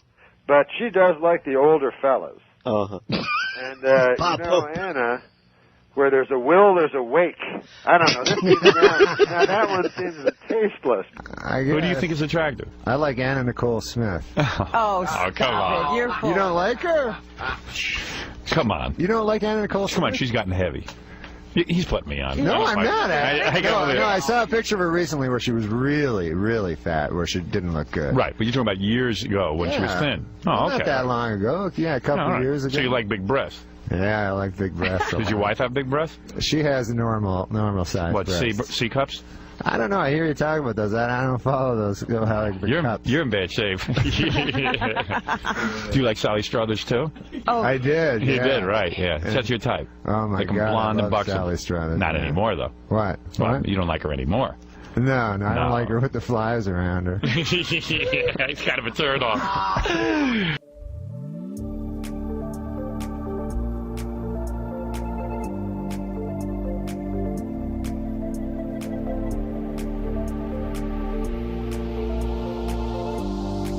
Company, take a look. I'm Dina Eastwood, and I live in Carmel, California.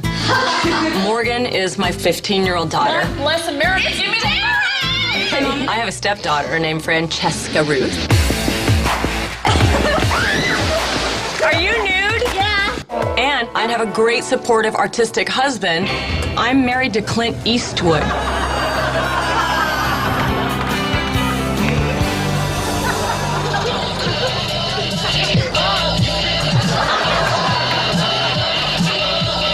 Six Oscars, $1 billion at the box office, and I'm in a goddamn reality show.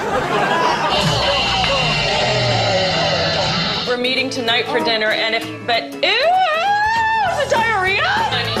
Get away! My wife, real class act. And yes, that was diarrhea. Tyler Shields is extremely headstrong. I think that's part of the reason he's so appealing to Francesca is that he's such a man. I'm so in love with him. I've never felt this way before, ever.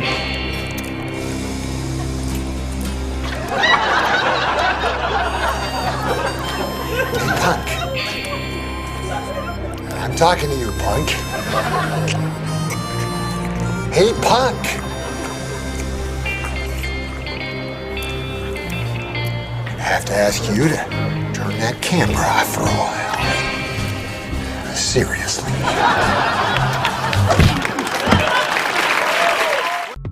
Know that in this day nobody's gonna change. You won't ever leave.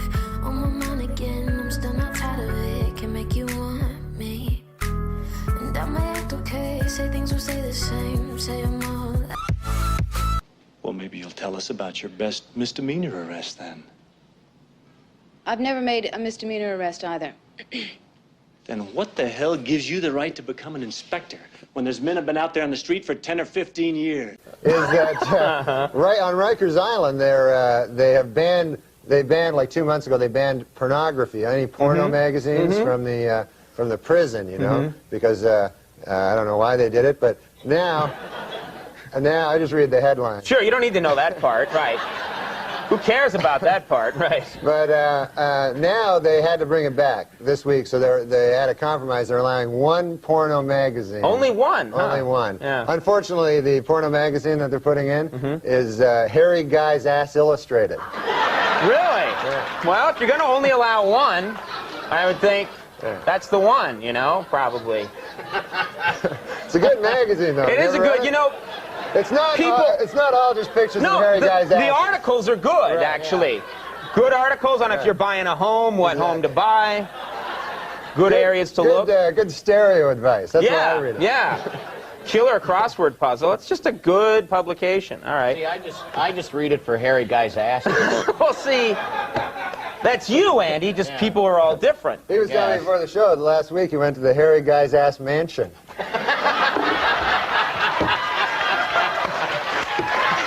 Great. Why didn't you... Andy has all the fun. He gets to all the big celebrity parties. Right. Him and Jimmy Kahn.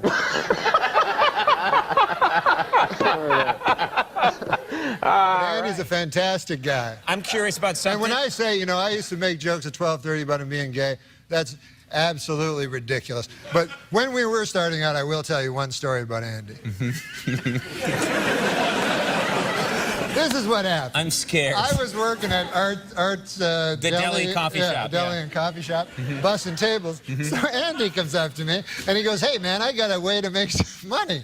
I said, "What is your way?" He goes, "I'm going to become a male prostitute." Now I said, "Andy, you're not gay. It doesn't make any sense." He goes, "But a guy has to make a dollar." So I said, "All right, do what you want." You know? So he comes to me the next day and he says, "Hey, I'm buying breakfast." I says, "Why is that?" He says, "I made $450.05 last night." Wow. I said, "What on earth?" He goes, "Yeah, did some tricks there, you know, they call it." So I said to him, "You know, I eat steak and eggs. I eat, you know, expensive." He says, "That's all right. I made $450.05. And I said, "Well, who on earth gave you 5 cents?" He said, "Every one of them."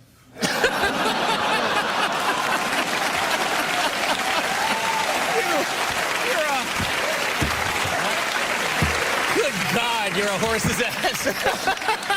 I was concerned. That's simple arithmetic. That's 9,001 dudes.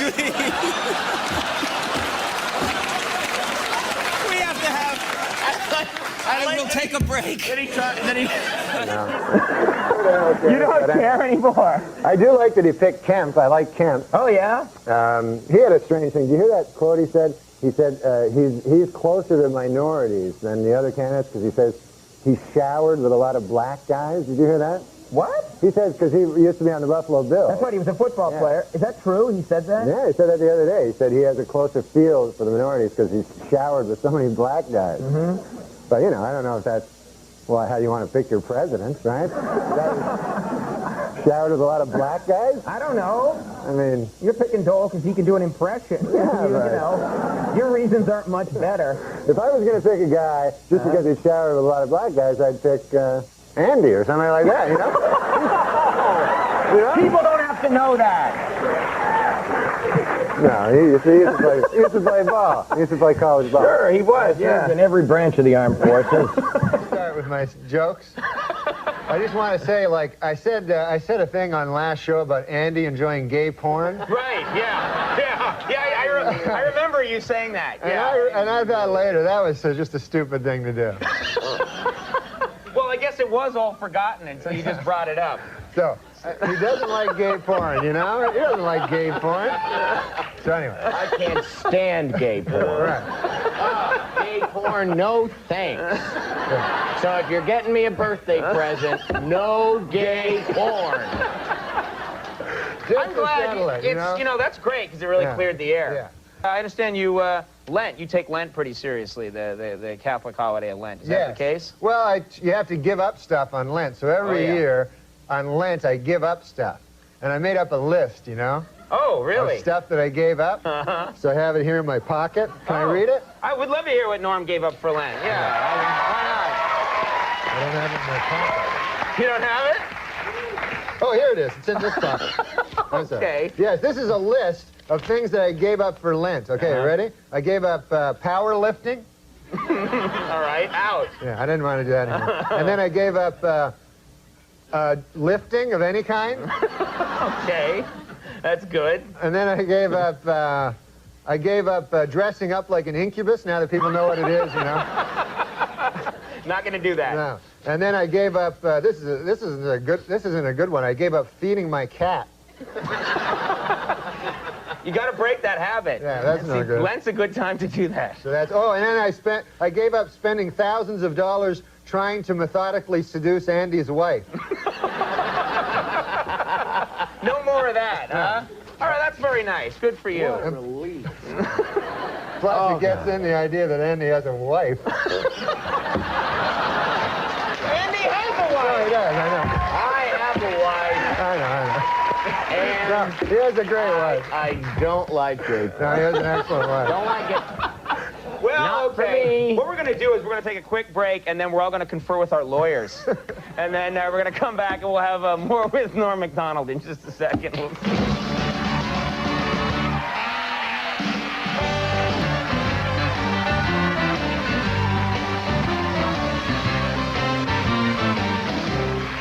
All right, we're back, everybody.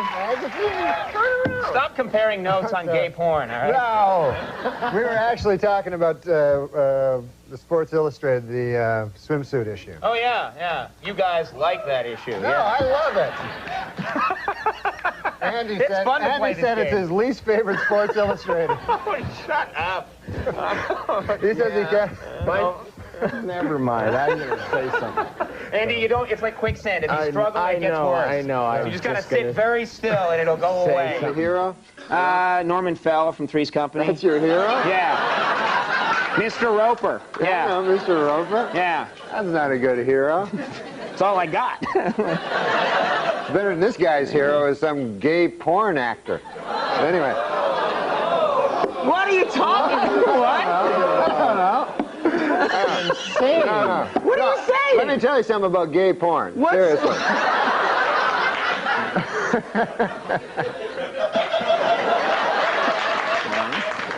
It's fine. That was a long one. Okay. No, I'll tell you something about gay porn. Seriously. Okay. That doesn't mean a guy's gay. I'm not saying that. Because a guy watches gay porn all the time. Cut to a single. Just of Norm, really? Gay porn. I enjoy gay porn. I'm not gay. Gay porn is a genre that just cuts across all demographics. You know? Young people, old people, straight people, the gay people enjoy it. Everybody likes gay porn. But this guy really likes it. No, I don't know. I thought I heard patriotic music playing behind that speech. No, that's not what I meant to say. I meant to talk about Bob Dole.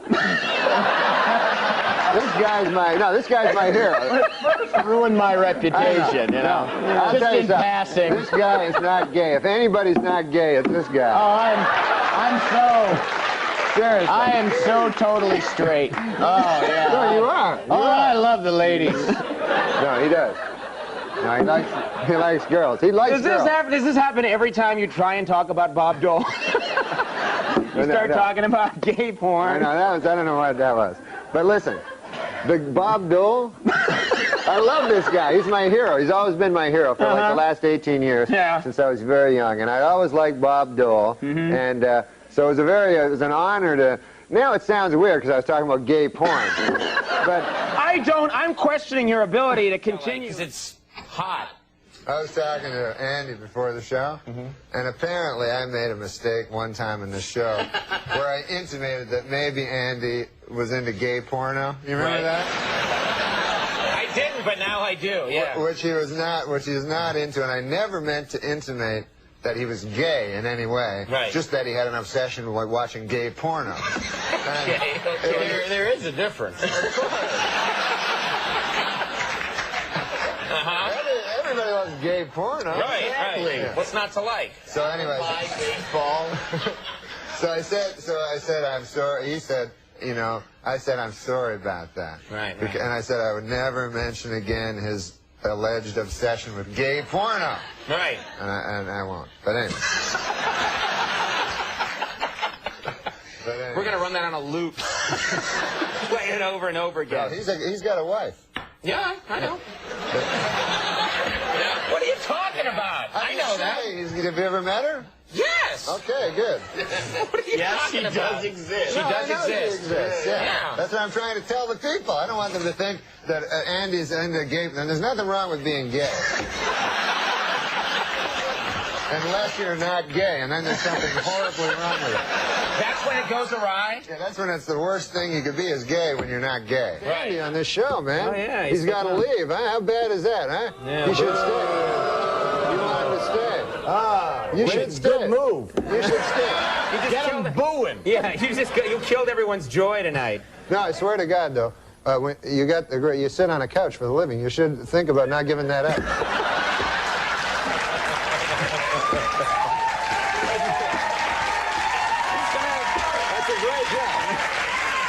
That's a great job. You sit on a couch, and you sit on a chair. It got to be too much, though. I'm looking to lay down. Got to tone it down a bit. No, but you're a great man, and I'm going to miss you on the show, man. You're a great man, isn't he? Thank you. Great man. Maybe he'll change his mind. Maybe. I keep asking him. Yeah. He's like, nope. Maybe if the internet, they start like writing "Save Andy," you know what I mean? It's not save him because he's leaving. His choice. Scott, you're Irish. Yes. What are you? Swedish German. Swedish German? Are you really? Yeah, really. Why would I lie about that? It's not funny. It's very hard 'cause It's a very strange lie. I put one over on those people. Yeah. Swedish German. No, I'll tell you why it's funny, man, because I was in Georgia, Atlanta, Georgia. Yeah. I met a good old boy down there, and he said, he said, you know Andy Richter? Yeah? Yeah, he did. Yeah. You met a guy in Georgia, and he said, you know Andy Richter? Oh, yeah, you guys do well there. Oh. And he said, I said, yeah. He said, have you ever heard of Andy Richter joke? I said, no. He said, well, most of it's based on him being Swedish German. And then he told me an Andy Richter joke. And Really? But I didn't know he was Swedish German. I thought it was all nonsense. Yeah, well, now this lines up perfectly. Let me ask you something, because it sort of relates to the first... Wait, don't you want to hear the joke? No. Oh, you're down to 6. You're down to 6. All right, this joke will get you back up. You can get him back. Let's hear the joke. Well, the fella says, he says, man, he says, you ever hear the time about the old prospector? That's how he tells you. Yeah. He says, man, there was an old prospector, and he was prospecting for gold, and he was having a hell of a time getting any gold. It was an empty stake, I believe. And he said he'd come into town one day. He'd been in the mine for a good 8 months. He said, by God, he said, I'm only flesh and blood. Sure. Yeah. And I need a woman, you know. And so he goes into town. He goes up to the bartender. He says, bartender, he says, man, I've been in that mine for a hell of a long time, and I'm only flesh and blood. I need a woman. Well, the bartender says, hell, there ain't no women in this town. If you want to do any of that business, all we got is Andy Richter, the Swedish German.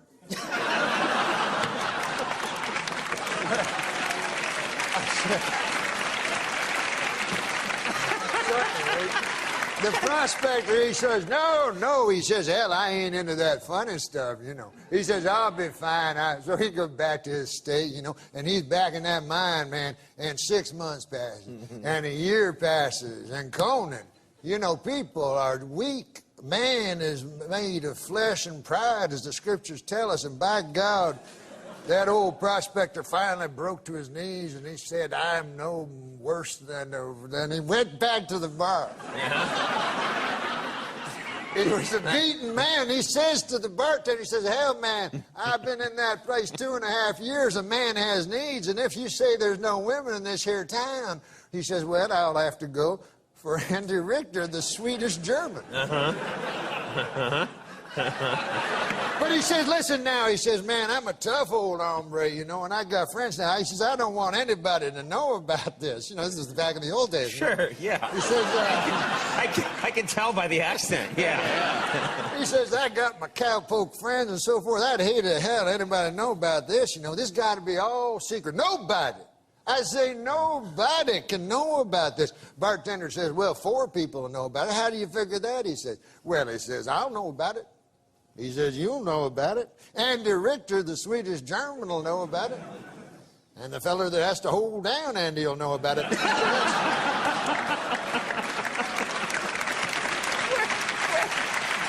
Why? Why? Because Andy Richter, the Swedish German, he don't go for that funny business neither. Well, at least you left me my dignity. Yeah. I like the way that story ended. Yeah, That was a nice... you weren't gay. Right. Well, but that's not beside the point. You were raped. No, it's more...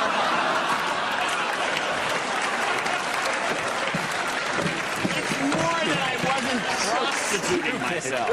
That's what I was getting. You're such a horrible man. We're on basic cable, but it's still valuable airtime. I don't know about that. You know, in Georgia, they say there's a whole subgenre of Andy the Swedish German joke. That's what the guy told me. Well, you know what? I asked you, how are you? Yeah? And you went into, I believe, a 48-minute joke. Oh, which I'm sorry. was fantastic, but now we have to take a commercial break. Are you kidding me? Yes! I'm about to grow my beard back if I don't... I watch old TV shows. Yeah. And it was the first Kojak. You remember Kojak? Telly Savalas. Telly Savalas. With the lollipop. Yeah, he had the lollipop going. So for the pilot, it was Crocker's first day. You know, Kevin Dobson played Crocker. Sure, Crocker. So he was just out of police academy. Green. They kept saying how green he was. And Kojak had been around a long time. And he knew everything. So he's, you know, has this green kid, and he doesn't know if even he wants to be working with him. So what was happening was prostitutes were being murdered. Oh, my. He goes, go down and try to get some information from the prostitute's mother. So a little while later, Crocker comes back. I talked to her mother. She wasn't a prostitute at all. She was a good girl. Yeah. So Kojak's seen it all, right? So he takes this lollipop. He goes, yep, she was a good girl. Mama's apple pie. The 4th of July. She was a hooker!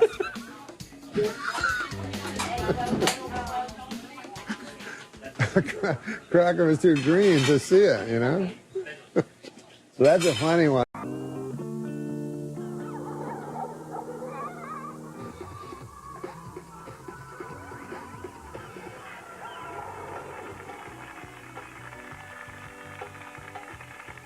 how are ya? Carson Daly here. Norm MacDonald, everybody, who's on the show today. All this week. Sort of hanging out. How are you, Norm? Doing all right. Yeah? Welcome back to another day of MTV's Summer Share here at the Jersey Shore. We're going to chat with Norm about his movie Dirty Work in just a little bit. Plus, Donna D'Erico will be on the show, ladies and gentlemen.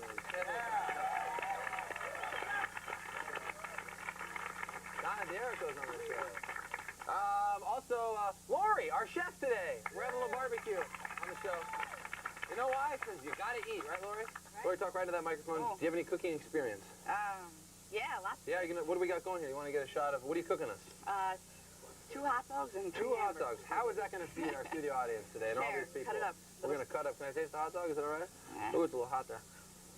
How's that wiener? You need to work on that one, Lori. This is cool, isn't it? Do you ever use this thing? It's kind of like a chef's condom. It's kind of weird, huh? You want that back? Yeah. No, let's go have a seat. Everybody. Okay. We can hang out. Let's go over here and chat. We had our first night at Seaside Heights last night. Yeah, that was great. Drinking that beer. Yeah. Oh my God. Norm and I got to go out last night. Yeah. There's a place called the what's the name of that? Yakety Yak Cafe. Yeah, Yakety You guys Yak. know that place here? That was It's fun. like a nightclub for senior citizens. Really, seriously. They'd play like Islands in the Stream. Remember that when that came on? That was crazy. You had a lot of the ladies last. Oh, let me tell you, man. I told you that one was a dude. I told you, man. I warned you. I know. I was a little upset we're having the barbecue today after that experience, too. But how about when the girl you were talking to, when her teeth came out? It was was crazy, seriously. Yeah, I wasn't talking to her during that point. I remember when you tried to put him in, back in her. Got ugly. Hey, also, our question of the day is, and Norm's here to talk about Dirty Work, which we're very excited about. Yeah, it's going to be fun. Tell us a little about just the plot of the movie. It's sort of a revenge. It's a movie, yeah. It's a movie about, I play a guy that opens a revenge for hire business, so I get revenge on people that can't think of them themselves. And you actually co-wrote this movie, and, and this idea actually stemmed from you just having a fascination about this idea. Yeah, I love the idea of revenge, yeah. Certainly. Our question of the day is, what's the best way you've gotten revenge? So if you're here hanging out with us, think of some ways that you've gotten revenge. Do you have any ways that you can think of in your own real life that you've... Well, this wasn't my idea, but my buddy did it when we were in college. We sent these dudes at this fraternity that we didn't like a big bunch of donuts, right? And then they ate the donuts, and then underneath the donuts we had a Polaroid of me and my buddy with the donuts on our... That's good. How come we didn't write that into the movie? We did. They wouldn't let us do it. All right, you know, we're gonna show you a video right now. It's actually a breakthrough video. It's from Madonna. Part of this was shot in our New York studio in Times Square. You can check it out. Here is Jonas Ackerlund directed this video, who did Smack My Bitch Up from Prodigy. If you haven't seen it, it moves rather fast. Check out Madonna right now. Here's Ray LA. Hey,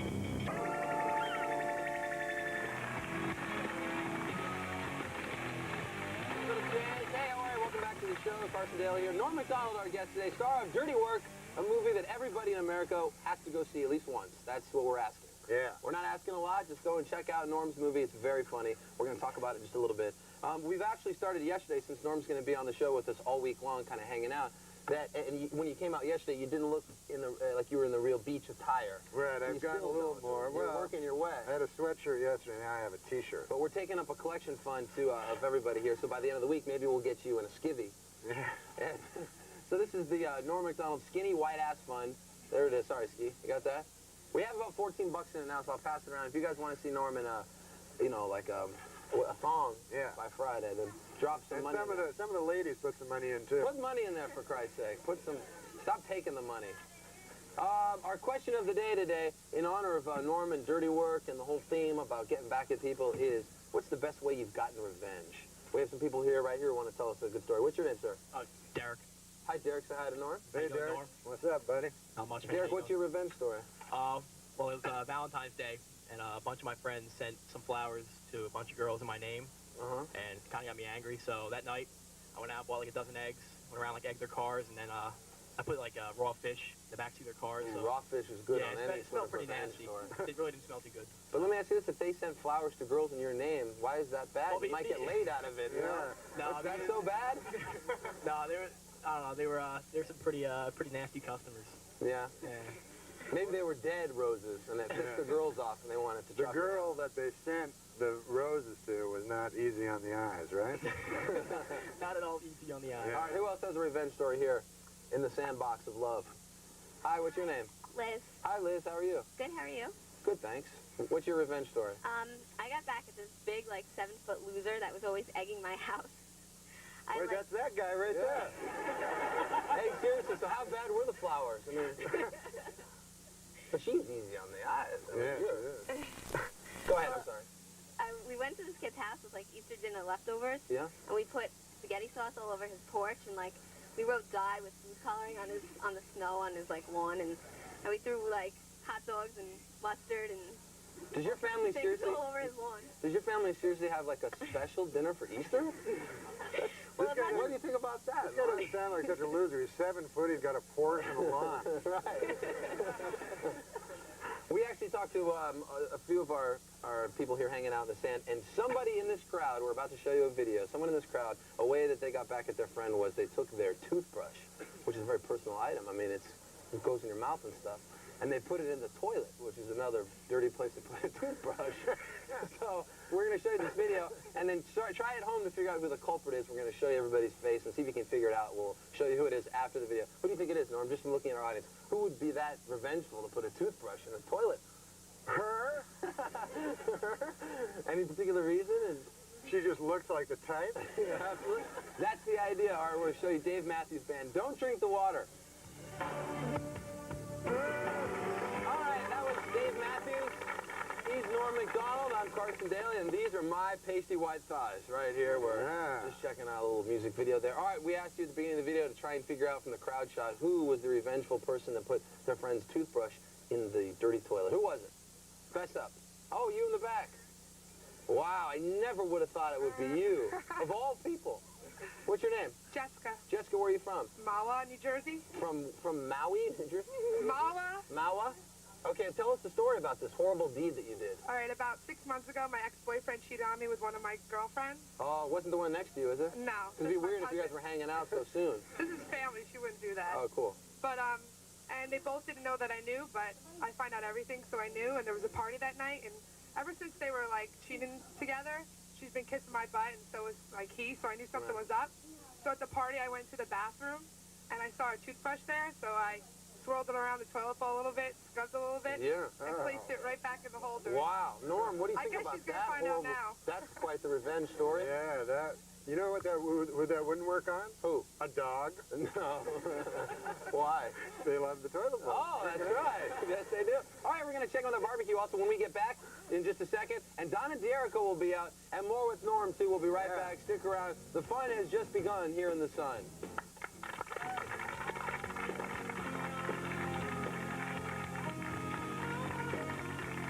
Hi, guys. You're going to be coming up next. Listen, I've been working on a little tune. What do you think? Shout at the devil!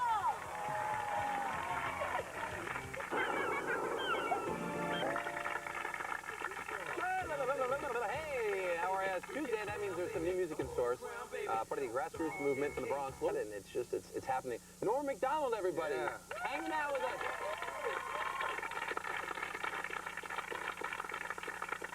Have they ever raised the roof for you? Have you had that experience out yet?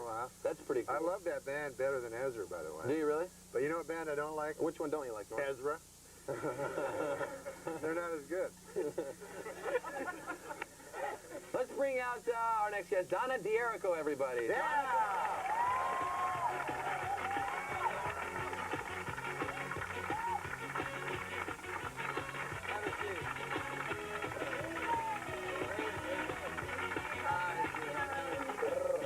This is cold, man. Norm MacDonald, Donna. Do you guys know each other? Like, do you hang out or like... Me and Donna? We know way back. Yeah, once in a while, you know. we both live in Malibu. Oh, do you both? Oh, you live there as well? Yeah, well, she does. Oh. No, this is good. We have a whole new question today for me. Go ahead. Donna, how are you? Oh, good. Everything's going awesome. Oh, it's hot out here. it is a little warm. Yeah. Except right when you said that, a cloud came right over the sun.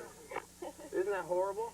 Yeah. Donna, how are you enjoying Seaside Heights, New Jersey? Have you spent any time out here? I just got here a little while ago, a few days ago, and it's been awesome. All the people are really cool here, and we're shooting a new show, my new show. I saw it last night. Prima Donna. Prima Donna. Yeah. Tell us a little about the show. It's going to it's going to be like the best of everything on the Jersey Shore, like, you know, the best restaurants, the best tattoos, the best body You had the body piercing tattoo last night. Yes, sir, yeah, that's right.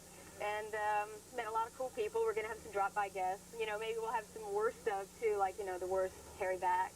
Yeah. Right? And she looks at Norm. I got a hairy back. He's got a hairy white ass we're trying to see by Friday, too. Let's pass this thing around one more time. Donna slipped 100 in there earlier. Norm, what do you think? Do you think maybe we come up with some suggestions for other things we can do for Prima Donna for the show? Oh, for the show? Yeah, some like best of ideas. Can you think of any? Well, let's go to the audience.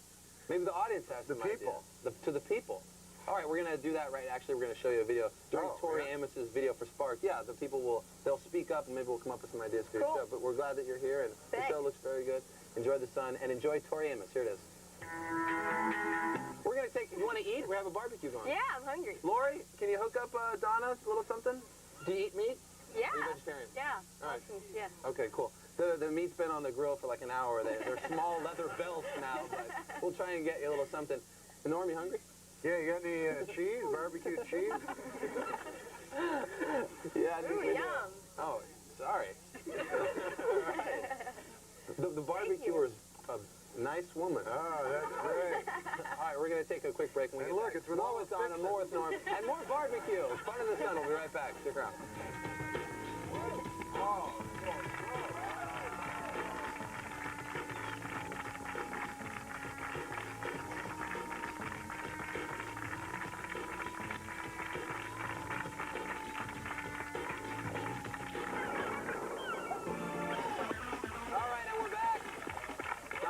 shows hanging out by the barbecue?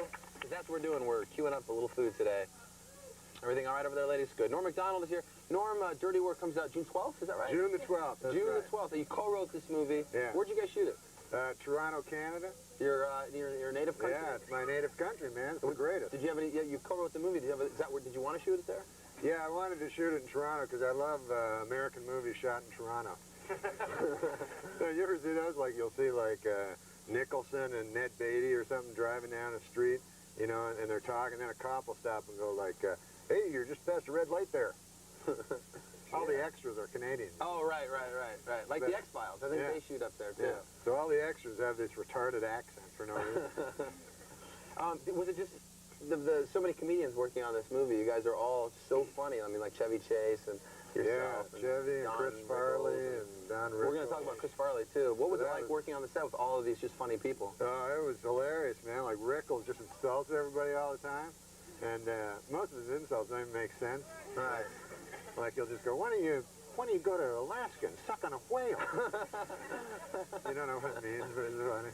That's cool. That's actually our question of the day was, what's the best way you've gotten revenge? Because it ties into the movie, Dirty Work. The movie's all about revenge. I love the revenge stuff, yeah. too. And you go in for the revenge for hire business. Right. So we have a bunch of cool revenges that you can use at home. Yeah. Is there going to be a Dirty Work again, like a sequel? Yeah, Dirtier Work. We're going to, anybody in our audience want to answer our question of the day? Right over here. What's the best way you've gotten revenge? What's your name? Shanna. Shanna? Yep. Okay, hi. All right, my boyfriend was cheating on me, and I found out, and I went over his house and used the bathroom. While I was in there, I poured a nice amount of Nair into his shampoo, shook it up, broke up with him. Ooh. Is it Matt Pinfield, perhaps? What happened? Did you ever hear? Did he go bald? Or? Well, all I know is he didn't leave his house for like a couple of months after that. I did not see him at all. What if the Nair went in his eyes and he blinded him? Oh, well. That would be a scene for Dirtier Work. Yeah. June 12th, the year 2000. You know what I don't understand about that story? What? What did the guy do wrong? Yeah, what did he do wrong that made you do that? He cheated on me. He cheated on her. He was sleeping with another girl. He was sleeping with another girl. Is that wrong?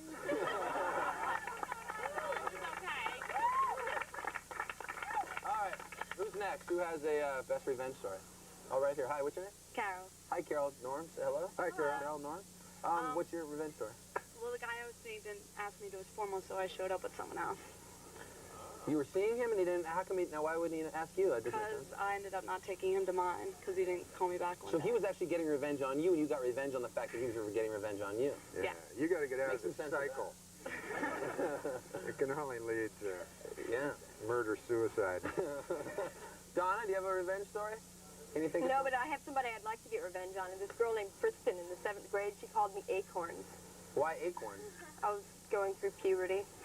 Really? Oh, my God. Wow. You know, that trick with the toilet toothbrush might be a good one for her. Now it's like a giant oak tree. That's right. Don't forget, Prima Donna, our brand new show here from MTV Summer Show, you can check out tomorrow night for sure, and then be sure and check it out all summer long. Again, we're very happy to have you here. We're going to show you a video right now from Sparkle, which is featuring R. Kelly. And during the video, one member of our audience right here on the beach told us another revenge story, and it was that they were so upset with their friend, they got real pissed off, and so they put laxatives on top of a pizza. Oh. And normally it's stuff like pepperoni, but in this case it was laxatives, which you have no control over your bladder if you don't know how. Have you ever had a laxative? I actually order it on my pizza. That's amazing. You pay a little extra, but you know. All right, let's check out that video and we'll show you the faces. You figure out who the culprit is, and we'll tell you after the video's done. Here's Sparkle. Wow. Norm just confirmed it.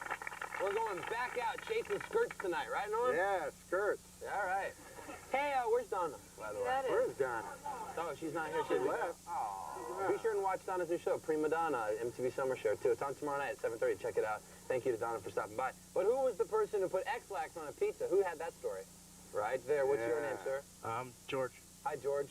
Yeah, a bunch of guys. There's actually two groups.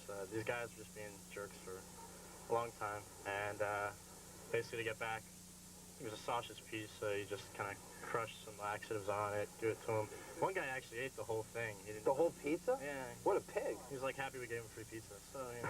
Were you around for the action? Oh, and I have to say, I'm sitting here and telling you about the X-Lax, and I'm like, it makes your bowels go nuts.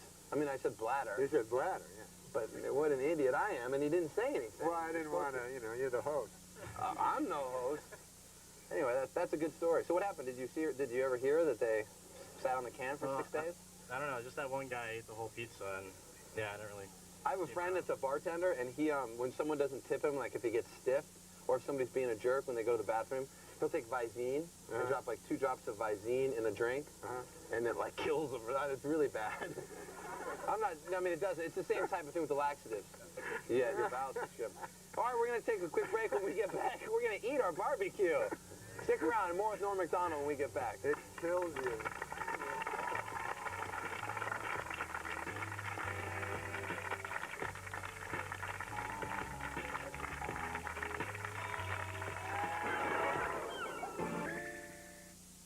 Hey, Jimmy, that girl you're with, she's not the, Yep. Lynn Young, the Saigon whore who bit my nose off. We're getting hitched. Oh. Jimmy, let's go. Hold on, I'm talking to my friend here. Jeez. Sometimes you gotta remind the hen who the rooster is. Well, good luck to you, Jimmy. Okay, Mitch. Stay around. Blah, blah, blah, blah. When I say let's go, you go. Yeah? Time you shut your cake hole, Yoko. Women.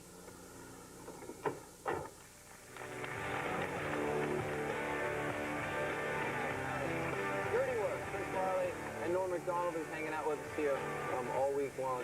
Chris Farley has to be just one of the funniest people. Is he that funny just in real life, too? Like Yeah, he was funny all the time, constantly. Right. Like, he's the kind of guy, he's the only guy I ever met that he could make, like, young people, old people, you know, smart people, dumb people, didn't matter. He could make anyone laugh, and he did it, like, constantly. He was a great, you know, he's probably the best comedian I ever saw in my life. How long had you known Chris? I knew him, you know, about 5 years. And he was a real sweet guy, too. And he did this movie for free just to hang out, you know. No kidding. So it was real nice, and I'm proud that he's in the movie. He was really, really funny in it. Was there anything when you shot it that sort of made you go, wow, you know, he's a little out of control, something bad might happen? I mean, No. is there any sign of anything? No, when he worked, he was completely straight all the time, you know, because he was just consumed with his work. Like, whatever he did like 1,000 times more than everybody else. So when he did the work, he just completely, you know, and then at night we would write, because he ad-libbed and wrote most of the scenes he was in, you know. Really? So when he got into work, that's where he was the straightest, you know. We were just talking about how movies now, like every movie is like a big budget film, like Deep Impact and Godzilla and like these two, you know, Titanic. It's amazing. I mean, since you co-wrote this movie and now it's on, what do you think about just the size of movies today? Is it like intimidating now to have like a regular budget movie like mine come out against big ones? Yeah, it's hard to make. I have a kind of a plan to make a lot of money in this movie, which is I'm charging $1 million a ticket. So I get 100 dumb rich guys. I'm all right. Very good. June 12th it comes out. Yeah. Are you gonna continue to write movies and? Yeah, I'm writing another one now, and I'm starting another one in 2 weeks after this comes out. Would you ever play like a serious role? Nope. All right, we're gonna check out a video right now. Here's Janet Jackson with "I Get Lonely." Norm MacDonald White Ass Fund. We're trying to get Norm some money. We figure if you get enough money that you just might get out of those jeans and shirt, and we can see you in a bathing suit by the end of the week. I think we're up to like $20. That's close. Yeah, we're getting there. Norm, thanks for being on once again. Man. We gotta go out tonight. Yeah, how about we go get a beer? That'd be great. All right, we're gonna go get a beer later tonight. Thank you, Lori, for our barbecue. You're doing fine. We also want to thank Donna D'Erico. Be sure and check out Prima Donna. It's on tomorrow night at 7:30, and we'll see you, of course, tomorrow right here. Thanks for watching. Bye.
Norm MacDonald is here, everybody. We're very excited. We're going to be talking about his new movie, Dirty Work. Yeah, Dirty Work. It's a huge movie, and I'm going to make a bold statement right now, Norm, if you allow me to do so. I'm going to go out on a limb and say this movie is going to make $475 billion. Yeah.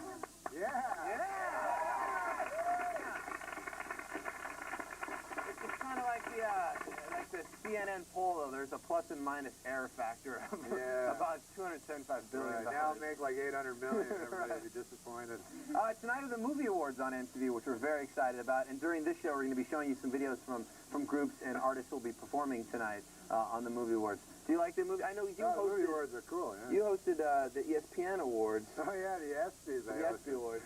How was it hosting a big award show like that? Well, you know what I did? I did like I just did my jokes, but what they do is they keep cutting to these guys that hated me. What? Yeah, like I do my joke, because I did a lot of like jokes about OJ and stuff. Yeah. And then they cut to like OJ? Marcus Allen or somebody of OJ.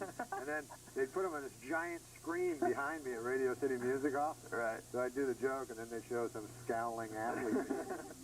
Not a very good vibe, I'd imagine. Yeah, no. All right, our question of the day is, if a movie was made about your summer, right, what would the title be and why? I'll ask you first. We're going to ask the people right here. Oh, mine would be called Dirty Work.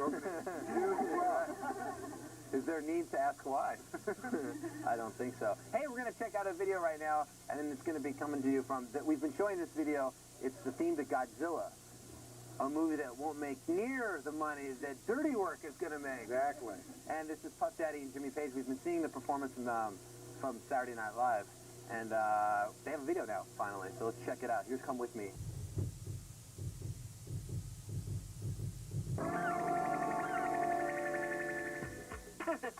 All right, that's the scene from Dirty Work, which is out June 12th. Don Rickles is in that clip there. Norm is right here, of course. That was a dream to get Rickles in this movie, because I always loved him ever since I was a kid, you know. Yeah. That was great. He's got a really cool style of comedy, because you never know if he's serious, and he always seems to put people down, and it's really funny. Yeah. I wrote Rickly things for him, Don Ricklish things for him to say. Yeah. And then when he got there, he just insulted them all, Little Ricklies? Yeah, like he didn't want to do them. So I said, I have to do whatever you want, just insult me, And so then, sometimes he'd insult me, but, he'd forget that it was in a movie. So, I'd be in the movie, and then he'd go like, I'm a friend. How you got a movie? I have no idea. And I go, no, you can't say that. What are some of the things, specifically you would write for him? Do you remember anything? We wrote this one thing where he goes, but he hated it. But we said, he's insulting this big fat guy. And then we go, Baskin Robbins phoned the other day, and they said they're down to 8 flavors. They're big. And that's why he's right. You're right. He just made up his own stuff, We just let him do whatever he wanted. That's funny. It's like you write all the stuff for him, and then he gets on and ends up probably just improvising. Was a lot of the movie improvised? His stuff's mostly improvised, and Chris Farley's stuff's mostly improvised. Right. Another appearance in this is from someone who works at MTV, Rebecca Romaine, who hosts the House of Style. Yeah, she plays a bearded lady. That's awesome. Yeah. And it was, she's a bearded lady that wants to have sex with me, but I'm grossed out because she has a huge beard. But meanwhile, she's like super hot lady. Right, behind the beard. Yeah, torn. Right. And Gary Coleman's in this too? Oh yeah, Gary Coleman. He was fun to work with because I always loved him in that show, So I wanted to get in the movie. Right. You know the show he's on? Yeah, What's Happening? Yeah, no, different show. What's Happening? First thing that came to my mind. So the funny thing about working with him is you still think of him as a kid. Sure. When you're working you with want to call him Arnold probably all the time. And so all the time I'd be like, hey Gary, how's it going? Can I get you a cookie or something? He'd go, I'm 50. Get me a prostitute and send her to my trailer. It's tonight on MTV from 9 to 11, our movie awards. We're very excited about some of the best movies over the last year. And next year, I'm going to go out on a limb and say Dirty Work is going to win all the movie awards. Oh, yeah. It's going to win if they have a category, most horrors in a movie. Right. We have a lot of horrors. How many? Did you count? Is there a horror horror about 40 horrors in the movie. Right. That doesn't include the dead hookers. Yeah, no, those are... Maybe you'll get a statue for that, too. Yeah. The movie awards are being hosted by Samuel L. Jackson. The show's tonight again from 9 to 11. You want to check it out. We're showing you some videos from people performing, one of which we're going to show you right now. And this is Will Smith Here's someone who has a huge career Oh, from television right. to getting jiggy with it. He's also in movies. Yeah. He hosted our movie awards 4 years ago. What's that? Yeah, he's presenting the show. He's not going to be He singing. said Samuel Jackson was I said Samuel Jackson was going to be hosting, but that's another story. So we're going to show you this thing right now. It's sort of everything you ever wanted to know about Will Smith, and then we're going to show you the video for Just the Two of Us, which he wrote about his son Trey. So get your dose of Will Smith.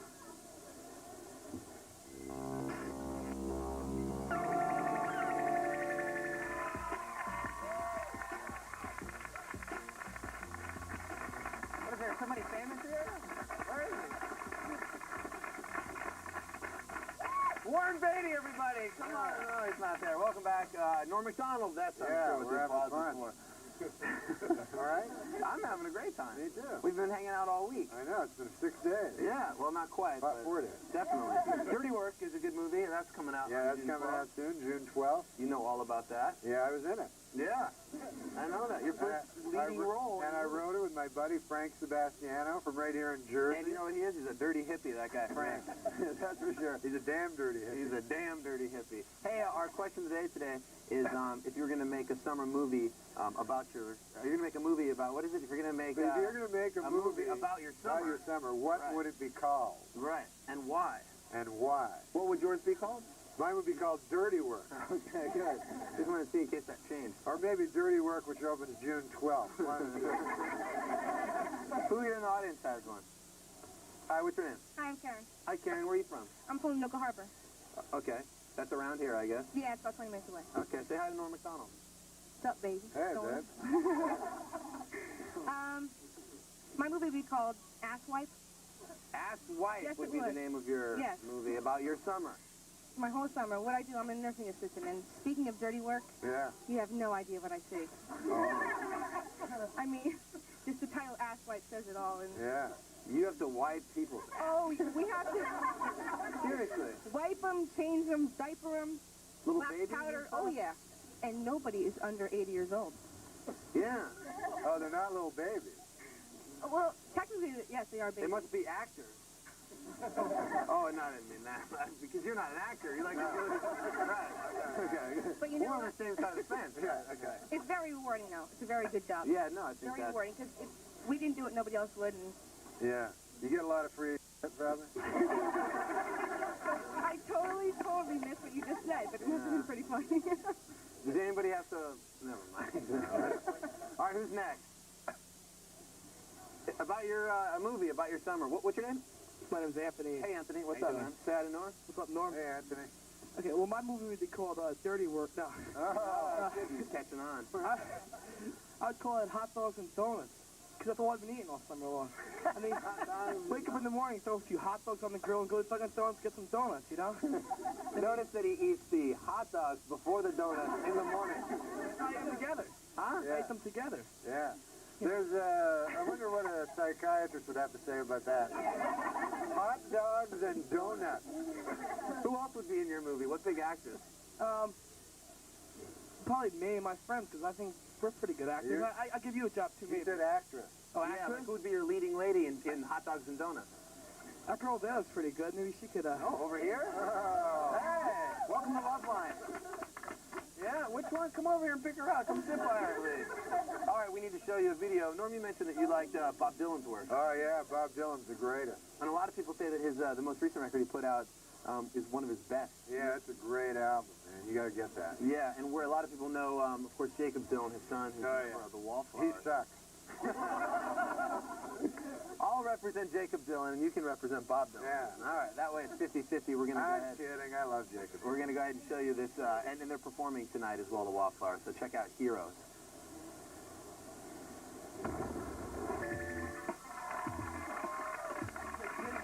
Hi, are we back? Yeah. Norm and I were just chatting about how psycho my mom is at Thanksgiving for putting the gizzards in the gravy, the dressing. Yeah. And it's, you know, Mom, you're dumping in like the liver and the heart. That's the gravy. I mean, symbolically, it's atop the food. You could never explain why. Oh, man. Anyway, moving on. Did you ever have that problem at Thanksgiving? Did you ever understand that stuff's in the gravy? I find it odd that a lady would have her hand up a bird. Norm is here. We're talking about Dirty Work, his new movie that opens June 12th. Oh, yeah, Dirty Work. We have some people here hanging out with us. We thought it'd be a good idea for you to get to know our audience just a little bit better. So we asked during the commercial a couple of our people here to write down on a card their name, their most embarrassing moment, something they've never told a friend, and their nickname. Yeah. So we're gonna. I have them here on the card. What do you got? So let's start with an embarrassing moment. Now, who is this now? First. This is Dina Stevens. Dina, where are you? Right over there. Hot pink. Yeah. Does that glow in the dark? Oh, it'd be cool if it did. So Dina, why don't you tell us about your most embarrassing moment? I brought this guy home that I like, Yeah. and my grandma was sitting at the table and started talking to him and stuff, and her teeth fell out. Oh. That happened to Norm and I drinking beer a couple nights ago. That's embarrassing. Yeah, but you know what? With guys, they'll still have sex with you anyway. You, not your grandmother, of course. All right, moving on. All right, now the next one. So this, we've already done the embarrassing moment. So now, something a friend. What was the category? Something you've never told a friend. Something you've never told a friend. And who is it, first of all? It's Colleen Murray. Colleen, where are you? Yeah. There's Colleen. Colleen? Hi, Colleen. Oh, sit down over there. Hi, Colleen. Hi, how are you? Okay, good. Something that Colleen has never told a friend. Yeah. I never told my friend that she's really, really annoying and that I really can't stand her. Really? Is she here today? Because we get huge ratings if you got caught. She really would. Yeah. If she's not here? Nah, she's just really obnoxious and...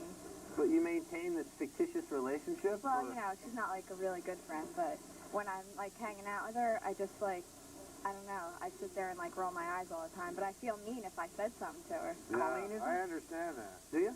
No, you know, like a lot of times you hang out with people you don't like, and you treat them nicer because you feel guilty because you hate them. I don't know why, but I do that all the time. Colleen, do you want to like, why don't you look into the camera and say who it is and Yeah. Yeah. Come on.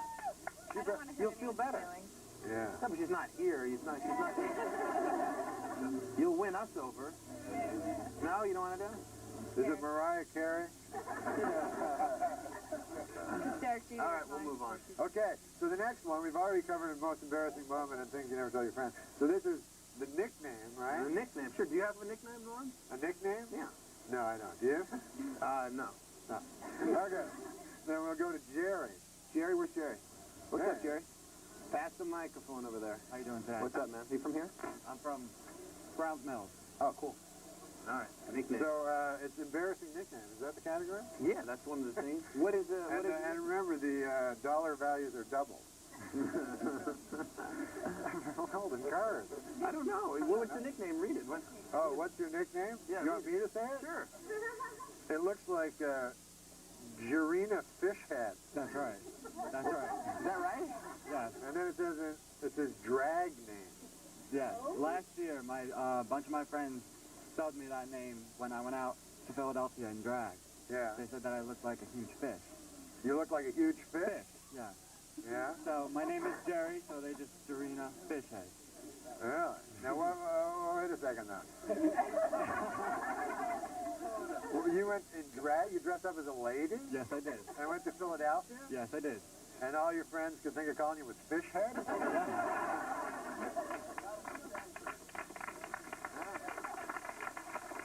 I'd be hanging out with those ignorant friends, too. I don't know what part of New Jersey you come from, but... They could probably figure out a little bit worse than Fishhead. That's right. I could. Maybe you could come back on tomorrow's show and drag for us. That'd be great. Would you? Yeah. All right. Maybe we'll do that. That'd be cool. All right. We're going to show you a video right now. Of course, the MC Movie Awards are tonight from 9 to 11. If you want to check it out, we're showing you some videos of people performing, one of which is Brandy. Here she is in her latest one. What's that? Oh, Monica is performing? All right. How come they're not both doing this song? This is a duet from Brandy and Monica, which a lot of people think they hate each other, and they don't. They get along very well. That's why they wrote this song. They fight after Mackay Pfeiffer. Here it is, The Boy Is Mine.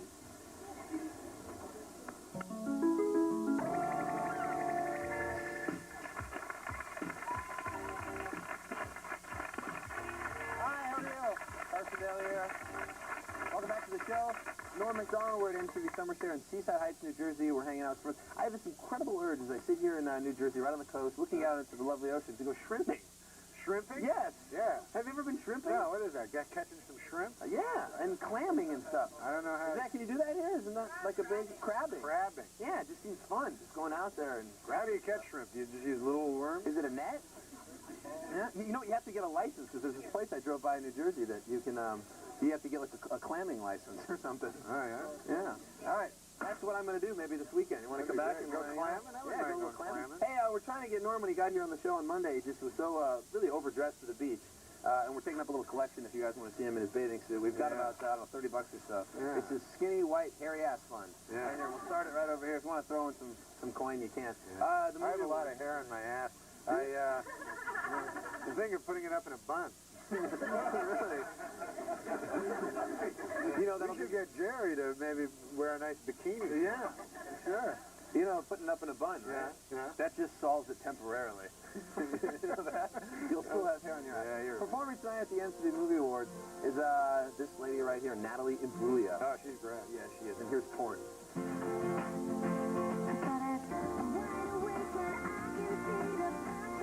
Natalie Imbruglia, check her out tonight, 9 o'clock NCAA Movie Awards hosted by Samuel L. Jackson. Norm MacDonald's to my left. We're sitting on the porch, and we've now collected a total of $40.